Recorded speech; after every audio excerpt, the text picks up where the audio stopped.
আলোচনার বিষয় হচ্ছে তাহলে নিবন্ধন আইন 1908। তো চলুন দেখা যাক কি আছে। মোটামুটি আলোচনার শেষে আপনাদের বিভিন্ন প্রকার প্রশ্ন এবং তার উত্তর দেওয়ার আমরা চেষ্টা করব। তো আমরা যদি প্রথমেই দেখার চেষ্টা করি যে আমাদের দলিল রেজিস্ট্রেশন সংক্রান্ত বিষয়গুলোর মধ্যে বর্তমানে অবস্থাটা কেমন, মানে কোন কোন অফিসগুলো জড়িত, তাহলে আমাদের আইনের ভিতরে যখন আমরা যাব আমাদের বুঝতে সুবিধা হবে। তো সংক্ষেপে আমরা সবাই জানি আমাদের দলিলগুলো বর্তমানে নিয়ন্ত্রণ করে সেটা হচ্ছে যে আইন মন্ত্রণালয়, অর্থাৎ আইন মন্ত্রণালয়ের অধীনে যাবতীয় দলিলগুলো নিবন্ধিত হয়। এটা হচ্ছে আমাদের সর্বোচ্চ অফিস আমরা বলতে পারি। এখন আইন মন্ত্রণালয়ের বিভিন্ন শাখা উপশাখা আছে, এর মধ্যে হচ্ছে আমাদের নিবন্ধন অধিদপ্তর। তারা মূলত সরাসরি কন্ট্রোল করে দলিল নিবন্ধনের যাবতীয় কিছু। এই নিবন্ধন অধিদপ্তরের যে প্রধান কর্মকর্তা ইন্সপেক্টর জেনারেল অফ রেজিস্ট্রেশন, সংক্ষেপে আমরা তাকে বলতেছি যে আইজিআর। তাহলে ইনি হচ্ছেন আমাদের নিবন্ধন অধিদপ্তরের প্রধান কর্মকর্তা। তাকে সহযোগিতা করার জন্য এডিশনাল আরো অনেকেই থাকেন। এখন সারা বাংলাদেশে আমাদের বর্তমানে 8টা বিভাগ আছে।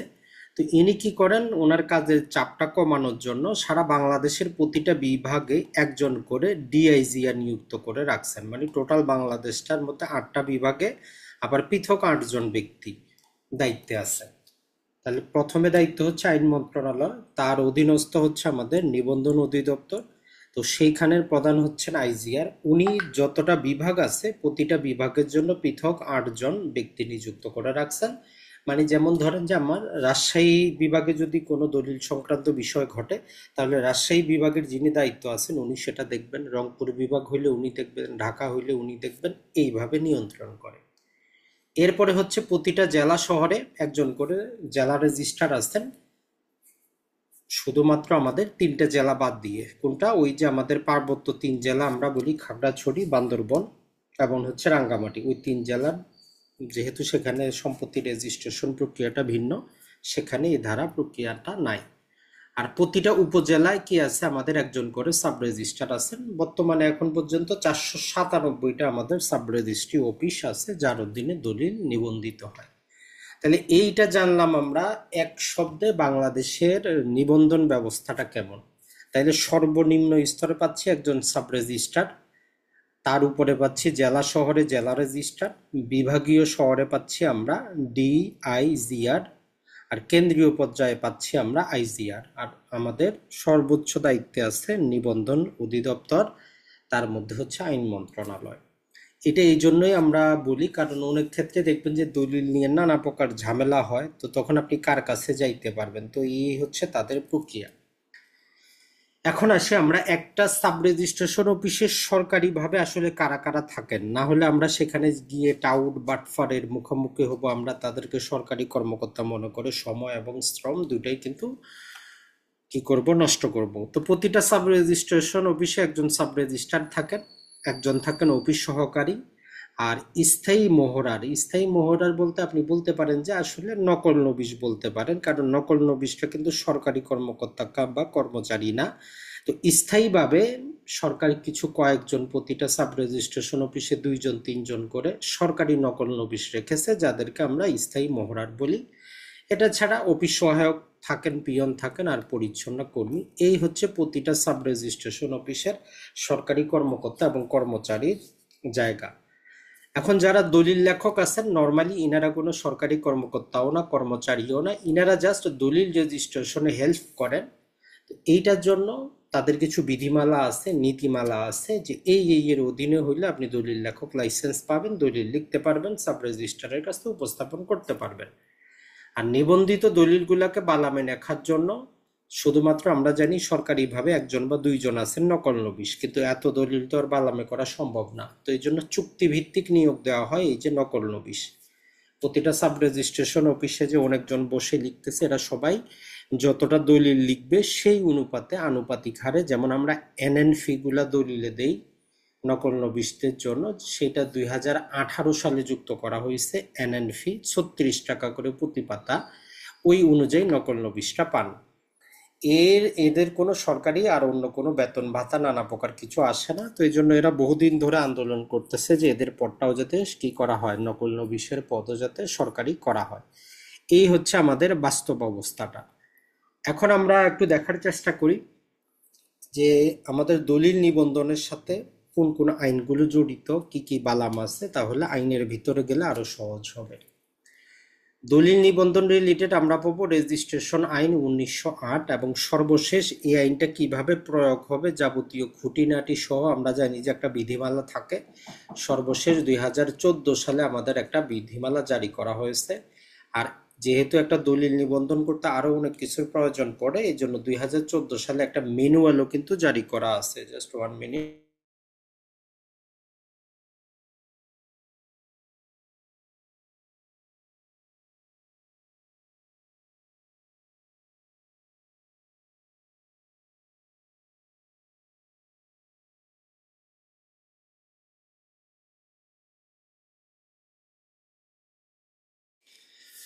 তাহলে আমরা যেটা পাইলাম, আমরা যদি ভালো করে আইনগতভাবে ব্যবস্থাগুলো বুঝতে চাই, এই তিনটা জিনিস আমাদেরকে বুঝতে হবে। একটা হচ্ছে আইনটা, বিধিমালাটা, এবং যাবতীয় আরো যত ফর্ম নানা প্রকার নিয়ম কানুন আছে এগুলো আমাদের নিবন্ধন ম্যানুয়াল অনুযায়ী নিয়ন্ত্রিত হয়।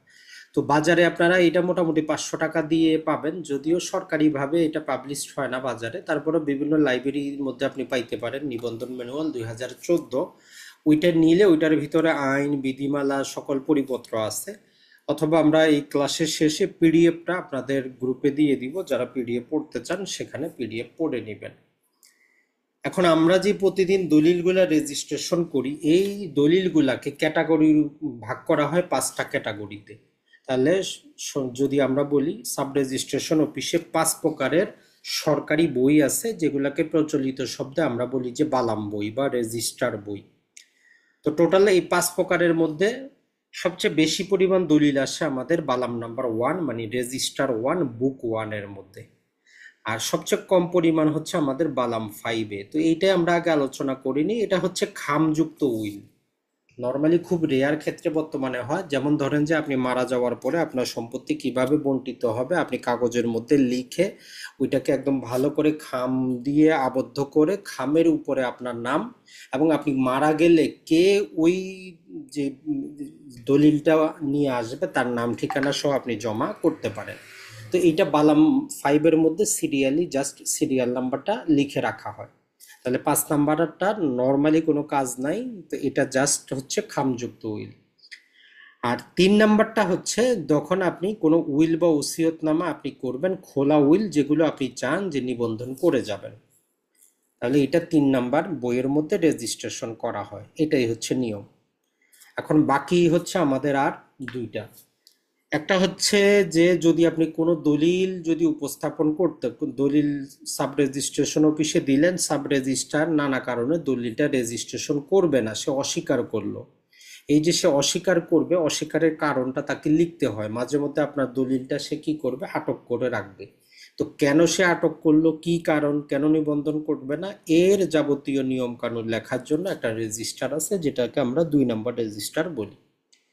আর এর বাইরে নানা প্রকার মুভেবল প্রপার্টি, যেমন শেয়ার সার্টিফিকেট, নানা প্রকার যে কোনো প্রকারের দলিল আপনি রেজিস্ট্রেশন করতে পারেন, যেগুলো অপশনাল। যেমন মুভেবল প্রপার্টি, আপনি গাড়ি কিনছেন, আপনি গাড়ি যেই কোনো একটা মোটরসাইকেল কিনছেন, বাস কিনছেন, আপনার মন চাইছে চুক্তিপত্রটা রেজিস্ট্রেশন করবেন, আপনি করতে পারেন। তো এইটাতে একটা বই রাখা হয়, 4 নাম্বার বই। তাহলে বাস্তব অর্থে আমরা প্রতিদিন যে বালামটার কাজে লাগে সেটা হচ্ছে 1 নাম্বারটা, যেখানে আমাদের ওসিয়তনামা এবং উইল ছাড়া যাবতীয় স্থাবর সম্পত্তির দলিল রেজিস্ট্রেশন করা হয় প্রতিদিন। সাব রেজিস্ট্রেশন অফিসে যত যত দলিল সাবমিট হয় তার 98% দলিলই যায় আমাদের 1 নাম্বার বইয়ে। তো এই জন্য বাকিগুলো যদি আপনি নাও জানেন আপনার কোনো সমস্যা নেই, 1 নাম্বার বইটা জানলেই হবে। যেমন আপনি বলেন যে ভাই আমি দলিল তল্লাশি দিব, তো আপনাকে যদি ফর্মটা দেয় ওইখানে আপনাকে লিখতে হয় যে কত নাম্বার বালাম আপনি তল্লাশি দিবেন, তাহলে 1 নাম্বার বালাম আমি তল্লাশি দিব। এখন এই 1 নাম্বার বালামে কি করতে পারবে, সবাই তল্লাশি দিতে পারবে, যে কোনো ব্যক্তি তার সার্টিফাইড কপি উঠাইতে পারবে, কোনো আইনগত বাধা নাই। পাবলিক ডকুমেন্ট, আপনার জমির দলিল আমি উঠাইতে পারবো, আমারটা আপনি উঠাইতে পারবেন। কিন্তু এই যে 5 নাম্বার ছিল, এটা সবাই পারবে না। এটা শুধু ওই যে যিনি উইলটা করেছেন অথবা মারা যাওয়ার পর যিনি দাবি করবেন উনি। এটা ছাড়া এই ওসিয়তের ক্ষেত্রেও যিনি ওসিয়তটা করেছেন অথবা যারা ওসিয়ত দাবি করতেছেন শুধু তারাই পাবে, তারাই দেখতে পারবে। আর এই অস্বীকারের ক্ষেত্রেও যারা ওইটার মধ্যে ডিসপিউটের মধ্যে আছে তারাই দেখতে পারবে, বাকিরা দেখতে পারবে না। তাহলে মূল কথা হচ্ছে শুধু 1 নাম্বার বালাম সবার জন্য মুক্ত, যে কেউ আবেদন করতে পারে, যে কেউ দেখতে পারে, যে কেউ সার্টিফাইড কপি পাইতে পারে সরকার নির্ধারিত ফি দিয়ে। ওই জন্য এটাকে আমরা বলি যে আমাদের প্রচলিত সাক্ষ্য আইন আছে বাংলাদেশে একটা, এটা হচ্ছে একটা সরকারি দলিল। ব্যক্তিগত সম্পত্তির জিনিস যখন আপনি সরকারের কাছে জমা করবেন ওটা সরকারি দলিল হয়ে যায়। এখন এই যে আমাদের আপনি বালামগুলা তল্লাশি দিবেন, নর্মালি দেখবেন যে বাজারে প্রচলিত যে কোনো বই, আপনি যদি 20 টাকারও একটা বই কিনেন, বইটার একটা সূচিপত্র পান, সেখানে লেখা থাকে কোন বিষয়টা কত নাম্বার পেজে আছে। তো এই জন্য যেটা করা হয়, এই যে 1 নাম্বার বইয়ে এত দলিল লেখা হচ্ছে, আমরা এগুলো খুঁজে পাবো কিভাবে? তো এই জন্য তারা বলে যে 1 নাম্বার বইয়ের আপনি 2টা সূচি বই তৈরি করবেন, মানে ইন্ডেক্স তৈরি করবেন। একটার মধ্যে আপনি দাতা গ্রহীতা, কে জমি বিক্রি করতেছে, কে কিনতেছে, তার নাম ঠিকানা দিয়ে আপনি তৈরি করেন। আর একটা হচ্ছে নির্দিষ্ট মৌজা ভিত্তিক তৈরি করবেন, যে কোন মৌজার কোন দাগের জমিগুলো বিক্রি হচ্ছে। তো এই জন্য আমরা যখন সম্পত্তির দলিল রেজিস্ট্রেশন করার পরে তল্লাশি দেই, নর্মালি আমরা 1 নাম্বার সূচিটাই তল্লাশি দেই যেখানে দাতা গ্রহীতার নাম থাকে। তো যেহেতু আমরা পাকিস্তান আমলে ছিলাম, ম্যাক্সিমাম পুরাতন দলিলগুলার যেই আপনি সূচি বই ইন্ডেক্স যদি দেখেন, বিভিন্ন অঞ্চলে ইংরেজিতে তৈরি, আবার কোথাও এমন বাংলায় তৈরি যেটা আপনার পক্ষে পড়া সম্ভব না। তো এই জন্য যদি আপনি দলিল প্রথম সূচি বই তল্লাশি করে নাও পান, আপনার উচিত নির্দিষ্ট দাগ নাম্বার ভিত্তিকটা তল্লাশি দেওয়া। কারণ দাগ না, আপনার অঞ্চলে দাগ নাম্বার একটাই হবে, আপনার মৌজার 1 নাম্বারই দাগ হবে বা 10 নাম্বার হবে, 20টা তো আর দাগ হবে না। তো ওই যেই দাগ নাম্বারের সম্পত্তি আপনি তল্লাশি দিতে চাচ্ছেন, তাহলে দাগ নাম্বার হিসাবে আপনাকে যাইতে হবে।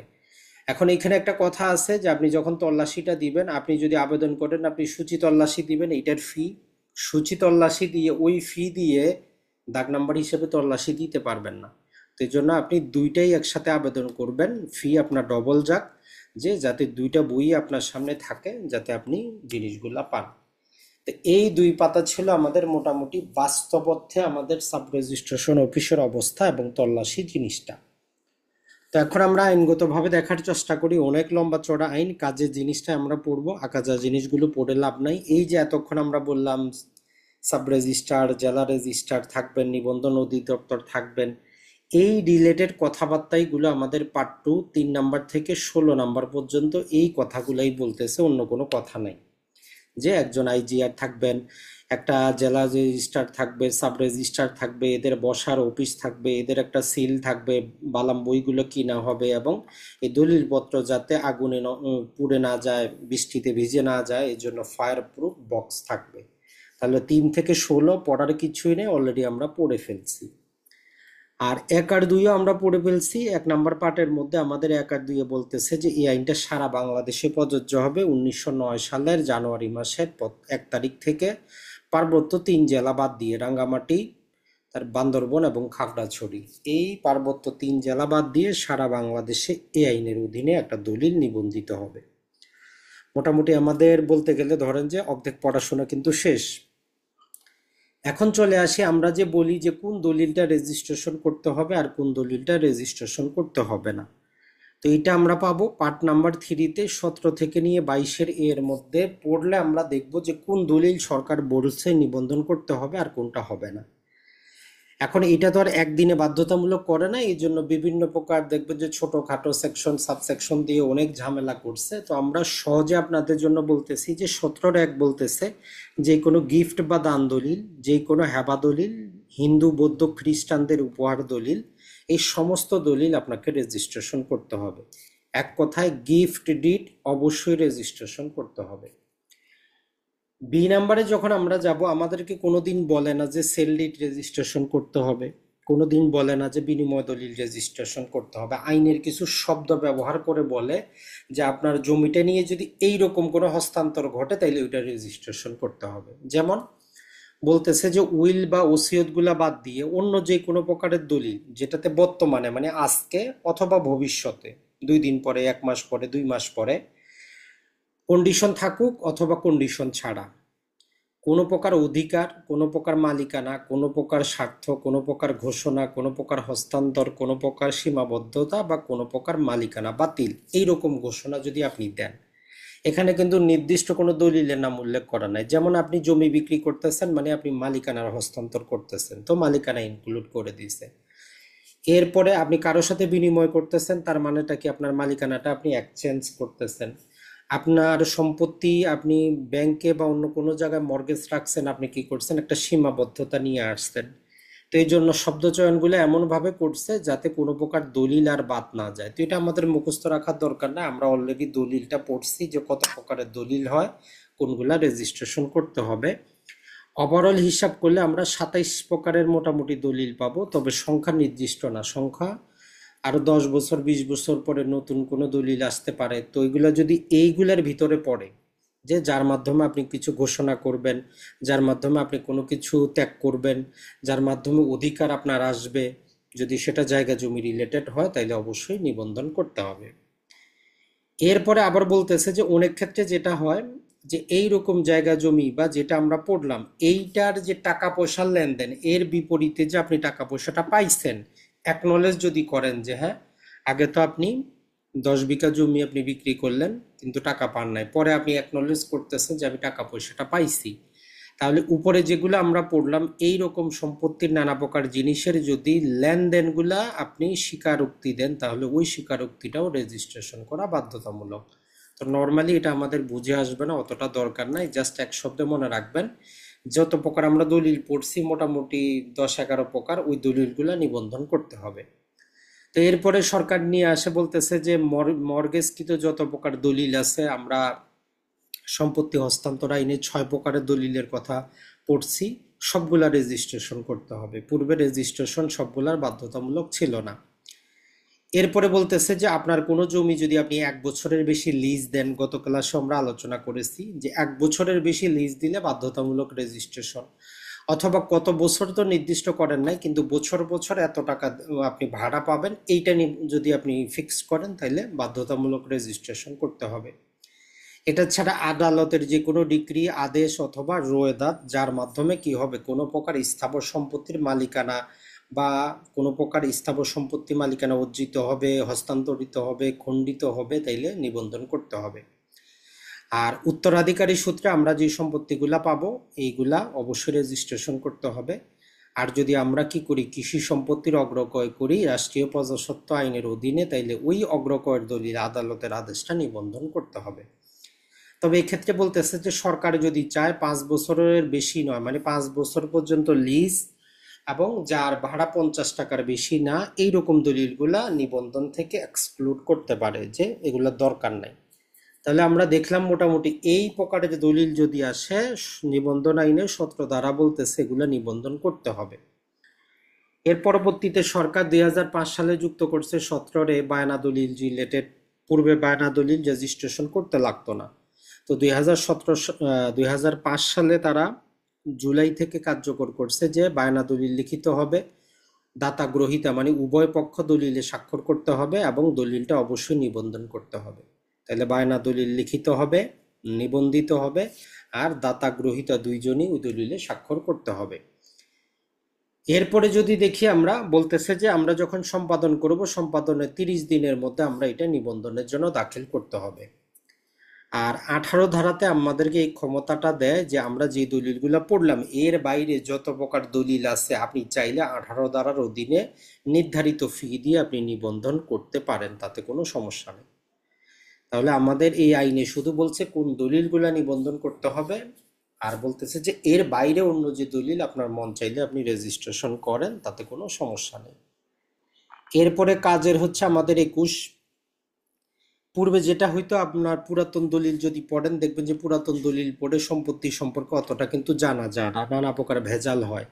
তো এই জন্য এক কথায় বলতেছে যে সম্পত্তির দলিলে একদম সুস্পষ্ট বর্ণনা দিবেন, যাতে ওইটা পড়ে আমি বাস্তবে বুঝতে পারি যে জমিটা কোন দিকের, কোন জেলার, কোন থানার, কোন মৌজার, উত্তরে না দক্ষিণে, আপনার বাড়ির সাথে না কোন জায়গায়, মানে ওই দলিলটা দেখেই যাতে বোঝা যায়, মানে আমরা যাতে স্পষ্টভাবে জেলার নাম, থানার নাম, মৌজার নাম এগুলা দেই, পাশাপাশি বাস্তব জমির উত্তরে কে আছে, দক্ষিণে কে আছে, রাস্তা আছে কিনা, একদম যাবতীয় কিছু দিব, যাতে ওই দলিলটা দেখলেই ব্যক্তি বুঝতে পারে যে এটা কোন জমিটা, যাতে পরবর্তীতে বিরোধটা না হয়।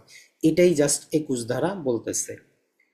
আর 22-এ যেটা বলতেছে যে 21 ধারার এটা আমরা করতে গিয়ে আমরা কি করতে পারি, যে সরকার এটা বাধ্যতামূলক করে দিতে পারে, ওই যে আমাদের জরিপগুলো হয়, সিএস জরিপ, এসএ জরিপ, আরএস জরিপ, এই জরিপ খতিয়ান নাম্বার, তার দাগ নাম্বার, তার মৌজা নাম্বার সবকিছু দেওয়া বাধ্যতামূলক। আর 22-এর এ পরবর্তীতে সরকার যুক্ত করে দিয়ে বলতেছে যে প্রতিটা দলিলের মধ্যে কেন ওই সম্পত্তিটা ট্রান্সফার করা হচ্ছে, কি উদ্দেশ্যে, আপনি কি বিক্রি করতেছেন, হেবা করতেছেন, বিনিময় করতেছেন, আপনার উদ্দেশ্যটা সুস্পষ্টভাবে লিখতে হবে, যে আমি টাকা পয়সার জন্য বিক্রি করতেছি বা আমি খুশি হয়ে হেবা করতেছি, এগুলো একদম ক্লিয়ার করে লিখতে হবে। সম্পত্তির ক্লিয়ার বর্ণনা দিতে হবে, কারণ আপনার 10 জায়গায় সম্পত্তি থাকতে পারে, আপনি শুধু বলবেন আমি এই যে আমার একটা গোডাউন বিক্রি করতেছি, এরকম চলবে না। কোন জেলার কোন থানার, মানে স্পেসিফিক বর্ণনা করতে হবে, যাতে পরবর্তীতে ভেজাল না হয়। আর টাকা পয়সার লেনদেনটা কেমন হচ্ছে, আপনি কি টাকা পয়সাটা নগদে পাইছেন, না তার কাছে বাকি আছে, না আপনাকে চেক দিয়েছে, এগুলো আপনি সেখানে ইনক্লুড করবেন। মূল কথাটা হচ্ছে এগুলো এই জন্যই আনা হয়েছে, যাতে একটা দলিল দেখলে আমরা সম্পত্তি চিনি, বুঝতে পারি কোন ব্যক্তি বিক্রি করতেছে, কোন সম্পত্তি বিক্রি করতেছে, কি উদ্দেশ্যে বিক্রি করতেছে, আর এই বিক্রির পিছনে বা অন্যান্য ট্রানজ্যাকশনের পিছনে লেনদেনটা কিভাবে হচ্ছে, নগদে হচ্ছে, বাকিতে হচ্ছে, না চেকের মাধ্যমে হচ্ছে। আর পরবর্তীতে 2005-এ যেটা বলতেছে যে দলিলের ছবি, পূর্বে কিন্তু ছিল না। যেমন ধরেন যে বলতেছে যে প্রতিটা দলিলের মধ্যে কি থাকবে, আমরা সবাই জানি যারাই দলিল পাতি করছেন, দলিলের মধ্যে দাতা গ্রহীতা দুইজনেরই ছবি থাকে। ছবির উপরে কি করতে হয়, আপনার বাম হাতের আঙ্গুলের ছাপ দিতে হয় এবং স্বাক্ষর করতে হয়। তো এটা 2005 থেকে বাধ্যতামূলক। আর বলতেছে যে সরকার কি করবে, যে নির্ধারিত ফরম্যাট জারি করবে, ওই ফরম্যাটে দলিল লিখতে হবে। যেগুলা জারি করা নাই ওগুলা নর্মালি ওই যেটা জারি করছে তার মতো করে যতটা অ্যাডজাস্ট করা যায় ওইভাবেই চলতেছে। তাহলে এইগুলো হচ্ছে জাস্ট একটা বেসিক জিনিস, যে আমরা কেন এখন এই যে ছবি, কেন স্বাক্ষর, এগুলো বাধ্যতামূলক আইনের কারণে। এখন আসি আমরা তার পরবর্তী, যে একটা দলিল কত দিনের মধ্যে, একটা সম্পাদিত দলিল, আমরা চ্যাপ্টার 4 পড়লে বুঝতে পারবো যে একটা সম্পাদিত দলিল কত দিনের মধ্যে সাব রেজিস্ট্রারের কাছে উপস্থাপন করতে হবে। এখানে আমরা প্রতিবারই যেটা বলি যে আপনি গ্রামে বসে, বাসায় বসে দলিল তৈরি করতে পারেন, কোনো সমস্যা নাই, দলিলে সিগনেচার করলেন, দাতা করলো, সম্পাদন হয়ে গেল। এখন এই সম্পাদিত দলিলটা কত দিনের মধ্যে রেজিস্ট্রেশন করতে পারবেন। তো আমাদের 23 নম্বর ধারা বলতেছে যে 3 মাসের মধ্যে, সম্পাদনের তারিখ থেকে 3 মাসের মধ্যে সাব রেজিস্ট্রারের কাছে এটা দলিল উপস্থাপন করতে হবে যে এটা নিবন্ধন করব। আর আদালতের ডিক্রি বা আদেশ হইলে এটা সর্বশেষ, যদি আপিল যদি না করে বা আপিল করলে আপিল আদালত যে সিদ্ধান্ত দিবে, ফাইনাল সিদ্ধান্ত থেকে 3 মাসের মধ্যে, মানে সম্পাদন করলেও 3 মাস, আর আদালতের ডিক্রি হইলেও 3 মাসের মধ্যে উপস্থাপন করতে হবে। এখন এই 3 মাসের মধ্যে যদি আপনি না করতে পারেন তাহলে কি হবে, তো এইটা বলতেছে যে আমরা যদি দেখি, সেটা হচ্ছে যে 25 নির্ধারিত সময় যদি আপনি উপস্থাপন করতে না পারেন, যে কোনো কারণবশত আপনি 3 মাসের মধ্যে পারলেন না, আপনার কাছে টাকা পয়সা নাই অথবা অসুস্থ ছিলেন, তাহলে বলতেছে যে আপনি কি করবেন, পরবর্তী 4 মাসের মধ্যে আবেদন করবেন জেলা রেজিস্ট্রারের কাছে যে আপনার দলিলটা নিবন্ধনের জন্য গ্রহণ করা হোক। তখন ওই জেলা রেজিস্ট্রার আপনারা কি করতে পারে, ওই নিবন্ধন খাতে বর্তমানে যেমন 1% খরচ দিতে হয়, ওই খরচটাকে 10 গুণ পর্যন্ত বাড়িয়ে আপনাকে অনুমতি দিতে পারে। ধরেন যে বর্তমানে 1% করে দিতে হয়, 3 মাসের মধ্যে আপনি রেজিস্ট্রেশন করতে পারেন নাই, তো এইরকম ক্ষেত্রে আপনি পরবর্তী 4 মাসের মধ্যে আবেদন করতে পারবেন, কিন্তু জেলা রেজিস্ট্রার চাইলে ওই যে 1% রেজিস্ট্রেশন খরচটাকে বলতে পারে যে ঠিক আছে আপনি 5% করে দেন, সাবমিট করেন। তো এগুলার আবেদনটা বলতেছে যে সাব রেজিস্ট্রার বরাবরই করব, সাব রেজিস্ট্রার তখন জেলা রেজিস্ট্রারের কাছে পাঠাবে, তার অনুমতি সাপেক্ষে পরবর্তী কার্যক্রমটা হবে। তাহলে এই সময়সীমাটা এখন স্বাভাবিকভাবে আমাদের মনে হবে যে কেন করতেছি, এটা ভেজালটা কখন হবে। যেমন ধরেন যে কিছু ক্ষেত্রে আপনি ওই সাব রেজিস্ট্রেশন অফিসে গেছেন, দলিল তৈরি করছেন, সবকিছু করছেন, এখন দাতা স্বাক্ষর করার পর দাতা মারা গেছে। অনেক ক্ষেত্রে এরকম হয়, দেখবেন যে দলিলে স্বাক্ষরের পরে যিনি বিক্রি করতেছেন উনি মারা গেছে, তো স্বাভাবিকভাবেই তখন আর আপনি ওই দলিলটা ওই দিন নিবন্ধন করতে পারেন নাই। এরপরে তার ছেলে মেয়েদেরকে বলতেছেন, তারাও আর আসে না। তো নানা প্রকার এই ভেজালের মধ্যে আপনি কি করবেন না করবেন ভাবতে ভাবতে আপনার 3 মাস 4 মাস শেষ। তো তখন দাতা তো আর জীবিত নাই যে তারে আবার ডেকে নিয়ে আসে আপনি স্বাক্ষর করাবেন, দাতা তো মারা গেছে। তো তখন আপনাকে কি করতে হবে, এই জেলা রেজিস্ট্রার বরাবর আবেদন করবেন। তো পরবর্তীতে তারা ওই রেজিস্ট্রেশন ফিটা 1%-এর জায়গায় 10% পর্যন্ত বাড়িয়ে দিতে পারে, দিয়ে আপনাকে অনুমতি দিতে পারে। এখন এইখানে আমাদের একটা নতুন নিয়ম আছে, যেটা যদি আমরা জানি অনেক টাকা পয়সা আমরা বাঁচাইতে পারবো। সেটা হচ্ছে 24 মধ্যে যদি আমরা দেখি, 24-এর সম্ভবত 23-এর যেমন ধরেন যে বাস্তবে আপনি এই এ নামক ব্যক্তির কাছ থেকে একটা জমি কিনছেন, দলিলও করে নিছেন, আপনি দলিলপত্র করে আপনার নাম নয় মালিকানা পাইছেন, সরকারকে 10 লাখ টাকা রেজিস্ট্রেশন খরচও আপনি দিয়েছেন। এখন 6 মাস পরে, 2 মাস পরে, 5 মাস পরে এখন দেখা গেল যে আসলে এ তো সম্পত্তির মালিকই ছিল না, সম্পত্তির মালিক হচ্ছে তার ভাই সি, অথবা তার বোন, অথবা অন্য আরেকজন ব্যক্তি। তাইলে 1 নাম্বার কি হইলো, আপনি প্রতারিত হইলেন। যার জমি উনি কাছ থেকে না নিয়ে ভুয়া মালিকের কাছ থেকে নিছেন, সরকারকে 10 লাখ টাকাও রেজিস্ট্রেশন খরচ দিয়েছেন। এখন আপনি বুঝতে পারছেন যে সে তো মালিক ছিল না। এখন যাই হোক, যে কোনো ভাবেই হোক, আপনি সি এর সাথে এগ্রিমেন্ট করলেন, সি রাজি হইল যে আচ্ছা ঠিক আছে, আপনাদের মধ্যে সেটেলমেন্ট হয়ে গেছে, যেটাই হোক, কম টাকা হোক বেশি টাকা হোক, যাই দিয়ে যে উনি আপনাদের দলিলটা করে দিবে। এখন আজকে আবার দলিল করতে গেলে আপনারা আবার 10 লাখ টাকা খরচ তো দিতেই হবে। তো এইটা আপনাকে সুবিধা দেওয়ার জন্য বলতেছে যে আপনি তখন কি করতে পারবেন, এই দলিলটা যেটা পূর্বে রেজিস্ট্রেশন করেছেন এটাকে রি রেজিস্ট্রেশনের জন্য উপস্থাপন করতে পারবেন। তাইলে আমরা একটা যদি দলিল, যদি যেই ব্যক্তি ক্ষমতাপ্রাপ্ত না সেই ব্যক্তি কর্তৃক যদি একটা দলিল নিবন্ধিত হয়ে যায়, পরবর্তীতে যদি আমরা জানতে পারি যে আসলে যেই ব্যক্তি দাতা, উনি দাতা হওয়ার যোগ্য না বা উনি হস্তান্তরের যোগ্য না, কিন্তু সরকারের যে ফি দিছি সরকার তো আর ফিটা ফেরত দেবে না। তো এই জন্য এই সেকশন রাখা হয়েছে, এই ব্যক্তি যদি রাজি হয় তাহলে আপনারা নতুন করে দলিল করতে হবে না, নতুন করে 10 লাখ টাকা ফি দিতে হবে না, আপনি তখন শুধুমাত্র 1% রেজিস্ট্রেশন খরচ দিবেন, বাকি যে খরচ ছিল ওগুলো লাগবে না। যেমন আজকের বাজারে একটা দলিল করতে গেলে মোটামুটি 10%-এর খরচ পড়ে। এখন ওই রকম যদি আপনি বাস্তব অবস্থার মধ্যে পড়েন, তাহলে আপনি শুধু ওই রেজিস্ট্রেশন খাতের 1% খরচ দিয়ে পূর্বের দলিলটা আপনি সহ নতুন দলিল সাবমিট করলে সাব রেজিস্ট্রার কি করবেন, রি রেজিস্ট্রেশন করবেন দলিল। এমনভাবে রি রেজিস্ট্রেশন করবেন যেমন পূর্বে কোনো দলিল রেজিস্ট্রেশন হয় নাই, এটাই নতুন দলিল। তবে কার্যকারিতা হবে, মালিকানা আপনি পাবেন প্রথম দলিল যেদিন থেকে করছেন সেদিন থেকে। তাহলে এইটা আপনার কাজে আসবে কখন, যদি বাস্তবে কোনোদিন আপনি এই রকম কি পড়েন, ফান্দে পড়েন, যে যার কাছ থেকে জমি নেওয়ার কথা তার কাছ থেকে না নিয়ে আরেকজনের কাছ থেকে নিয়ে নিছেন। তো যদি সেটেলমেন্ট হয় তাহলে সরকারের যে রেজিস্ট্রেশন খরচ এটা থেকে আপনি পার পেতে পারেন। আরেকটা নিয়ম যেটা যদিও বর্তমানে আমাদের দেশে নাই, পূর্বে যেমন ছিল যে যেমন ধরেন আপনারা 3 ভাই একটা বাবার সম্পত্তির মালিক, 3 ভাইয়ে বিক্রি করবেন, কিন্তু কথা হচ্ছে 3 ভাই আজকে বাসায় নাই, যে কোনো একজন আছেন, এ বি সি, এরা 3জনই একটা সম্পত্তি বিক্রি করবে, ধরলাম যে 100 শতক ডি নামক ব্যক্তি সেটা ক্রয় করবে। এখন একটা দলিল আমরা 3জনের নামেই তৈরি করলাম, এখন উপস্থিত আছে শুধু এ, তো আইন বলতেছে এ দলিলে সম্পাদন করে এটা রেজিস্ট্রেশনের জন্য উপস্থাপন করতে পারবে, কোনো সমস্যা নেই। এখন বি আর সি এর কি হবে, বলতেছে এই বি আর সি পরবর্তী 4 মাসের মধ্যে এসে সাব রেজিস্ট্রারের কাছে 24 ধারার অধীনে আবেদন করতে পারবে যে আমরাও সম্পাদন স্বীকার করি, মানে ওই দলিলে স্বাক্ষর করতে পারবে। এইটা সময়সীমা হচ্ছে 4 মাস, 4 মাসের মধ্যে কাজটা করতে পারবে। তো এটা একটা অপশন দেওয়া আছে। এরপরে আমরা যদি চলে আসি, সেটা হচ্ছে দেশের বাইরে, যেমন আমরা বলি বিদেশ থেকে পাওয়ার অফ অ্যাটর্নি, তো বিদেশ থেকে সম্পাদিত যে কোনো দলিল বাংলাদেশে আসলে 4 মাসের মধ্যে এটা সাব রেজিস্ট্রারের কাছে উপস্থাপন করতে হবে। যেমন আমরা পাওয়ার অফ অ্যাটর্নি ক্লাসে কি পড়েছি, যে বিদেশে সম্পাদিত দলিল বিদেশে সম্পাদনের 6 মাসের মধ্যে বাংলাদেশে পাঠাইতে হবে, বাংলাদেশে ঢোকার 2 মাসের মধ্যে পররাষ্ট্র মন্ত্রণালয়ে অ্যাটেস্টেশন করতে হবে, বাংলাদেশে ঢোকার 3 মাসের মধ্যে স্টাম্পিং করতে হবে, 4 মাসের মধ্যে অবশ্যই কি করতে হবে, সেটা সাব রেজিস্ট্রেশন অফিসে উপস্থাপন করতে হবে। এটা হচ্ছে দেশের বাইরে থেকে যে কোনো প্রকারের দলিল সংক্রান্ত সময়সীমা।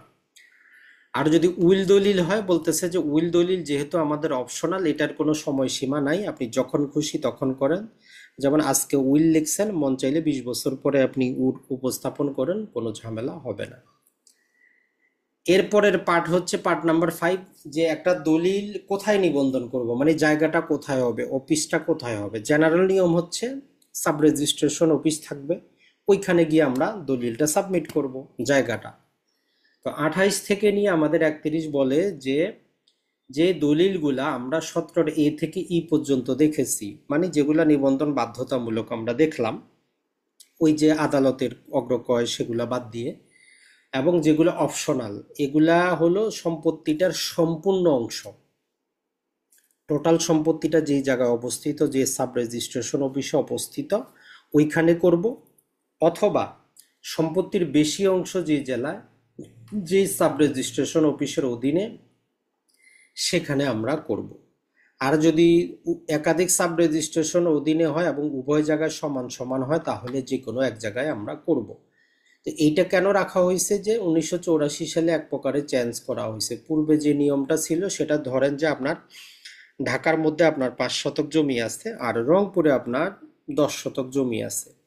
এখন আপনি দুইটাই আমার কাছে বিক্রি করবেন, আপনি চাইলে ওই ঢাকায় গিয়ে এই ঢাকার 10 আর রংপুরের 5 সহ ঢাকায় দলিলটা করতে পারতেন। কিন্তু 1984 সালে আইন করে দিয়ে বলতেছে যে না, আপনি দলিলটা একই দলিলে একাধিক জেলা উপজেলার রেজিস্ট্রেশন তো করতে পারবেন, কিন্তু নিয়ম হচ্ছে যেইখানে জমির পরিমাণ বেশি। তাইলে আমি যদি দুইটা এক দলিলে করতে চাই, তাইলে আমাকে অবশ্যই রংপুরে আসতে হবে, মানে যেইখানে জমির পরিমাণ বেশি সম্পত্তির দলিলটা ওইখানে করতে হবে। আর জেনারেল নিয়ম যে আপনি শুধু ঢাকার জমি বিক্রি করবেন, তাইলে আপনার জমিটা যেই সাব রেজিস্ট্রেশন অফিসের অধীনে পড়ে ওইখানে যাবেন।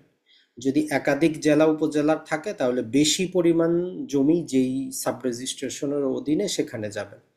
আর যদি উভয় জায়গায় সমান হয়, যেমন ধরেন যে ঢাকার মধ্যেও 5 শতক, রংপুরেও 5 শতক, এখন বলতেছে যে আপনার খুশি, আপনি চাইলে ঢাকায় করে দেন, চাইলে রংপুরে আসেন, কোনো সমস্যা নেই। তো এটা হচ্ছে আমাদের 28। তবে 28-এর মধ্যে এই নিয়ম রিলেটেড নানা প্রকার নিয়ম আপনি পাবেন। বিশেষ দিয়ে বলতেছে যে একটা দলিল যদি একবার নিবন্ধিত হয়ে যায়, তাহলে পরবর্তীতে আর আপত্তি করতে পারবেন না যে ওই যে ভিন্ন জেলা যে জমিটা ছিল ওইটা অস্তিত্ব নাই, ওইটা কাল্পনিক, ওইটা ছোট, মানে এইরকম কোনো প্রকার আপত্তি করা যাবে না। কারণ সরকার তো সরকারের রেজিস্ট্রেশন খরচ পাইছে, এখন রংপুরে 2 শতক হইলো না ঢাকায় 2 শতক হইলো, এটা তো দেখার আর কোনো কাজ নাই। তো এই জন্য স্পেশাল কন্ডিশন দিয়ে বলতেছে, নিবন্ধিত যদি একবার হয়ে যায়, তাইলে আর ওই নিবন্ধিত দলিল নিয়ে এই আপত্তি করবেন না যে ভিন্ন জেলা জমিটা নাই, জমিটা বড় বা জমিটা ছোট, এই সময় কাল্পনিক জিনিস নিয়ে আর কোনো আপত্তি করা যাবে না। এখন বলতেছে যে দলিলে ওই যে অস্তিত্বহীন জমি আমরা উপস্থাপন করছি, বা মিথ্যা জমি উপস্থাপন করছি, বা অপর্যাপ্ত জমি যেটা উপস্থাপন করছি, যেটা আমার মালিকানা নাই, অযথা আমি দেখায় দিলাম যে আমার মালিকানায় আছে, বলতেছে যে তৃতীয় পক্ষ যার জমিটা উপস্থাপন করছি তার স্বার্থের কোনো ক্ষুণ্ণ হবে না, মানে এই দলিল দ্বারা ওই ব্যক্তির মালিকানাকে আমি চ্যালেঞ্জ করতে পারবো না। যদি কোনো দলিলে ভুলক্রমে হোক, মিথ্যা বিবরণে হোক, অন্যজনের সম্পত্তি আমরা দেখাই, পরবর্তীতে এই দলিলটা নিয়ে তার প্রশ্ন করা যাবে না, বাতিলও করা যাবে না। তবে একটা কন্ডিশন হচ্ছে, এই দলিল দিয়ে ওনার স্বার্থ আমরা ক্ষুণ্ণ করতে পারবো না, যেটা কাল্পনিক, যেটা, কারণ উনি তো আর ওই দলিলে ছিলেন না। তো এটা হচ্ছে আমাদের 28, যে সম্পত্তি কোথায় রেজিস্ট্রেশন করব। এখন এর বাইরে অন্য যে দলিল, যেমন আমাদের পাওয়ার অফ অ্যাটর্নি দলিল আছে, এই পাওয়ার অফ অ্যাটর্নি দলিল আমরা কোথায় রেজিস্ট্রেশন করব। এখানে বলতেছে যে যেখানে সম্পাদিত হয়েছে, মানে আপনি ঢাকায় আছেন, জমি হচ্ছে আপনার চট্টগ্রামে, আপনার চট্টগ্রামে যাওয়ার দরকার নাই। যদি আপনি পাওয়ার অফ অ্যাটর্নি দিতে চান, আপনি ঢাকার মধ্যেই যেইখানে বসবাস করেন, যেই সাব রেজিস্ট্রেশন অফিসের অধীনে, সেখানে গিয়ে আপনি করতে পারেন। অথবা সবাই যেখানে চায়, মানে যাকে আপনি ক্ষমতাটা দিচ্ছেন উনি যেখানে চায়, যেমন ধরেন যে আপনি চট্টগ্রামে যাবেন না, আপনি গাজীপুরে একজন ব্যক্তি আপনার আত্মীয় বসবাস করে, তাকে পাওয়ার দিবেন, উনি চট্টগ্রামে যাবে, তাইলে আপনি গাজীপুরে গিয়েও কি করতে পারেন, আপনি পাওয়ারটা দিতে পারেন। তাহলে মূল কথাটা হচ্ছে 28 বাদ দিয়ে অন্য সম্পত্তিগুলোর ক্ষেত্রে আমরা কি করতে পারবো, যেখানে সম্পাদন করব বা আমরা যেখানে বসবাস করব, অথবা আমরা সবাই মিলে যেখানে চাবো ওইখানে রেজিস্ট্রেশনটা আমরা করতে পারবো। আর যদি আদালতের ডিক্রিগুলা কোথায় করব, বলতেছে যে যে আদালত ডিক্রি দিবে, কারণ আমরা নর্মালি কি জানি, মামলা, জমি যেখানে মামলা সেখানে করতে হয়, কিছু ব্যতিক্রম ছাড়া। তো এই জন্য বলতেছে যে যে জেলার ডিক্রি, আমরা সেই জেলায় কি করব, রেজিস্ট্রেশন করব। আর স্থাবর সম্পত্তি যদি না হয়, অন্য কোনো ব্যাপারে হয়, তাহলে সবাই যেখানে এগ্রি করব আমরা সেখানে রেজিস্ট্রেশনটা করতে পারবো, কোনো সমস্যা নাই। আর এই 31 নাম্বার একটা ক্ষমতা দেয় যে আমরা বাসায় এসে বা বাসা থেকে দলিল সংগ্রহ করে, উইল সংগ্রহ করে নিবন্ধন করতে পারবে। মানে আপনার বাসার মধ্যে আপনি সাব রেজিস্ট্রারকে ডেকে নিয়ে আসতে পারবেন, যেমন আমরা কমিশনে নিয়ে আসি, অথবা আপনি বাসাতেই সম্পাদন করলেন, সাব রেজিস্ট্রেশন অফিস থেকে ব্যক্তি আসে বাসা থেকে আপনার দলিলটা সংগ্রহ করলো, উইলটা সংগ্রহ করলো, এরকমও হইতে পারে। তাহলে নর্মাল নিয়ম আমরা এই স্থানটা কোথায় পাইলাম? প্রতিটার জন্য সরকার নির্ধারিত একটা সাব রেজিস্ট্রেশন অফিসে থাকবে, ওই অফিসের অধীনে যে জমিগুলা ওইখানে রেজিস্ট্রেশন করতে হবে, আমরা সেখানে উপস্থিত হব গিয়ে। আর বাসায় যদি কোনো কারণবশত আমি উপস্থিত হইতে না পারি, কমিশন ইস্যুর মাধ্যমে আপনার বাসাটাও একটা সাব রেজিস্ট্রেশন অফিস হিসাবে ব্যবহার হইতে পারে। এখন চলে আসি আমরা ভিন্ন কনসেপ্টে, যে একটা দলিল রেজিস্ট্রেশন করার জন্য তাইলে পার্ট 6 বলতেছে যে কারা দলিলটা সাব রেজিস্ট্রারের কাছে উপস্থাপন করতে পারবে। নর্মালি আমাদের সবার ধারণা, আমি জমি কিনি, আমি টাকা পয়সা দেই, আমি দলিল করি, আমি উপস্থাপন করব। তো আপনার ধারণাটা ঠিক, তবে 100% না। বলতেছে যে সম্পাদনকারী মানে বিক্রেতা। নর্মালি আইনের দায়িত্ব হচ্ছে বিক্রেতা। দেখবেন যে বাংলাদেশের দলিল লেখকরা স্টাম্পগুলোও ক্রয় করে বিক্রেতার নামে, ক্রেতার নামে ক্রয় করতে তারা চায় না। টাকা পয়সা আপনি দেন, কিন্তু স্টাম্পের পিছনে দেখবেন যে তাদের খাতায় সব জায়গায় লেখা থাকে যিনি বিক্রি করতেছেন তার নাম। এখানে বলতেছে যে সম্পাদনকারী অথবা দাবিকারী মানে ক্রেতা অথবা বিক্রেতা, দুইজনের যে কোনো একজন উপস্থাপন করতে পারে। অথবা এদের যদি রিপ্রেজেন্টেটিভ থাকে, লিগ্যাল রিপ্রেজেন্টেটিভ থাকে, তারা অথবা যদি কোনো প্রকার তারা কি করে, অ্যাসাইনি নিযুক্ত করে, অথবা এরা যদি কোনো এজেন্ট নিযুক্ত করে পাওয়ার অফ অ্যাটর্নি দিয়ে। আপনি যদি পাওয়ার অফ অ্যাটর্নি দিয়ে, যেমন আমরা পাওয়ার অফ অ্যাটর্নি আইনে প্রমাণীকরণ পাওয়ার অফ অ্যাটর্নি দেখেছি, আপনি সম্পাদন করে ক্ষমতা দিতে পারেন। তো এই 3 ধরনের ব্যক্তি একটা দলিলকে উপস্থাপন করতে পারে রেজিস্ট্রেশন করার জন্য। তো বর্তমানে আসলে প্রতারণা বেশি হওয়ার কারণে, না হলে পূর্বে যেটা হইতো, যেমন ধরেন যে আপনার কাউরে সম্পত্তি গিফট করা দরকার, আপনি কি করতেন, দলিল তৈরি করে এখানে স্বাক্ষর করে দিয়ে দিতেন, আর যাকে আপনি গিফট করতেছেন তার হাতে দলিলটা আপনি বুঝাই দিতেন। তো ওনার যখন মন চাইতো 1 মাস 2 মাস 3 মাস পরে উনি দলিলটা সাব রেজিস্ট্রারের কাছে রাখতো, সাব রেজিস্ট্রার নিবন্ধন করে নিতেন। এরকম পূর্বে মানুষের বিশ্বাস ছিল, এই জন্য কাজটা ঘটতো। তো বর্তমানে তো দেখবেন যে সাব রেজিস্ট্রেশন অফিসে যতক্ষণ পর্যন্ত তার হাতে টাকাটা না দিচ্ছেন সে দলিলের সিগনেচারটাই করতেছে না। তার মানে মানুষের অবিশ্বাসটা কিন্তু বেড়ে গেছে। তাহলে এই 32 থেকে আমরা যেটা জানলাম, একটা দলিলের দাতা, দলিলের গ্রহীতা, তাদের প্রতিনিধি, তাদের নিযুক্ত ব্যক্তি, অথবা তারা যদি পাওয়ার অফ অ্যাটর্নির মাধ্যমে কাউকে ক্ষমতা দেয়, উনি দলিলটা নিবন্ধনের জন্য সাব রেজিস্ট্রারের কাছে উপস্থাপন করতে পারবে। এখন এই 33 নাম্বারটা হচ্ছে শুধুমাত্র ওই যে পাওয়ার অফ অ্যাটর্নি প্রমাণীকরণ, পাওয়ার অফ অ্যাটর্নি রিলেটেড কথা। যেমন আমরা বললাম যে আমরা কি করতে পারি, পাওয়ার অফ অ্যাটর্নিটা সম্পাদন করতে পারি। ঢাকা থেকে আমি চট্টগ্রাম যাব না, ঢাকার সাব রেজিস্ট্রারের কাছে যখন আমি যাব যে পাওয়ার অফ অ্যাটর্নি করার জন্য, উনি কিভাবে কাজ করবেন, তো ওইটাই হচ্ছে 33। তো বলতেছে যে পাওয়ার অফ অ্যাটর্নিটির মাধ্যমে যে আমরা ক্ষমতাটা দিব এটা গ্রহণযোগ্য হবে আমাদেরকে। আমরা সাব রেজিস্ট্রারের কাছে যাব, গিয়ে সেখানে আমরা কি করব, যে আমি তাকে ক্ষমতাটা দিতে চাচ্ছি, পাওয়ার অফ অ্যাটর্নি তৈরি করতে চাচ্ছি, এটা স্বীকারোক্তি দিব। তবে সেখানেও যদি আপনি ঢাকায়ও যদি অসুস্থ থাকেন, আপনি পাওয়ার অফ অ্যাটর্নি দিবেন, কিন্তু আপনি অসুস্থ, আপনি জেলে বন্দি আছেন, যেমন রাজনৈতিক মামলায় বিভিন্ন জন জেলে বন্দি থাকে। অনেকেই প্রশ্ন করেন জেলে যারা বন্দি আছে তারা জমি বিক্রি করতে পারবে কিনা। তো কি করবে, তাদের জন্য আপনি কমিশন ইস্যু করাবেন, ওই জেলখানার মধ্যে সাব রেজিস্ট্রার অথবা তার প্রতিনিধি গিয়ে তার স্বীকারোক্তি নিয়ে দলিলটা করতে পারবে। অথবা আইনগতভাবে যারা ব্যক্তিগতভাবে সাব রেজিস্ট্রেশন অফিসে আসতে বাধ্য না, যেমন বিভিন্ন মন্ত্রী, এমপি, হাই র্যাঙ্কের সচিব আছে, লিস্ট আছে, এরা সাব রেজিস্ট্রারের কাছে আসতে বাধ্য না।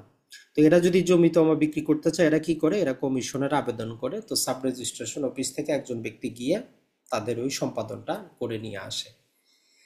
তো এখানে বলতেছে যে উপস্থিতি ছাড়াই পাওয়ার অফ অ্যাটর্নি গ্রহণ করতে পারবে।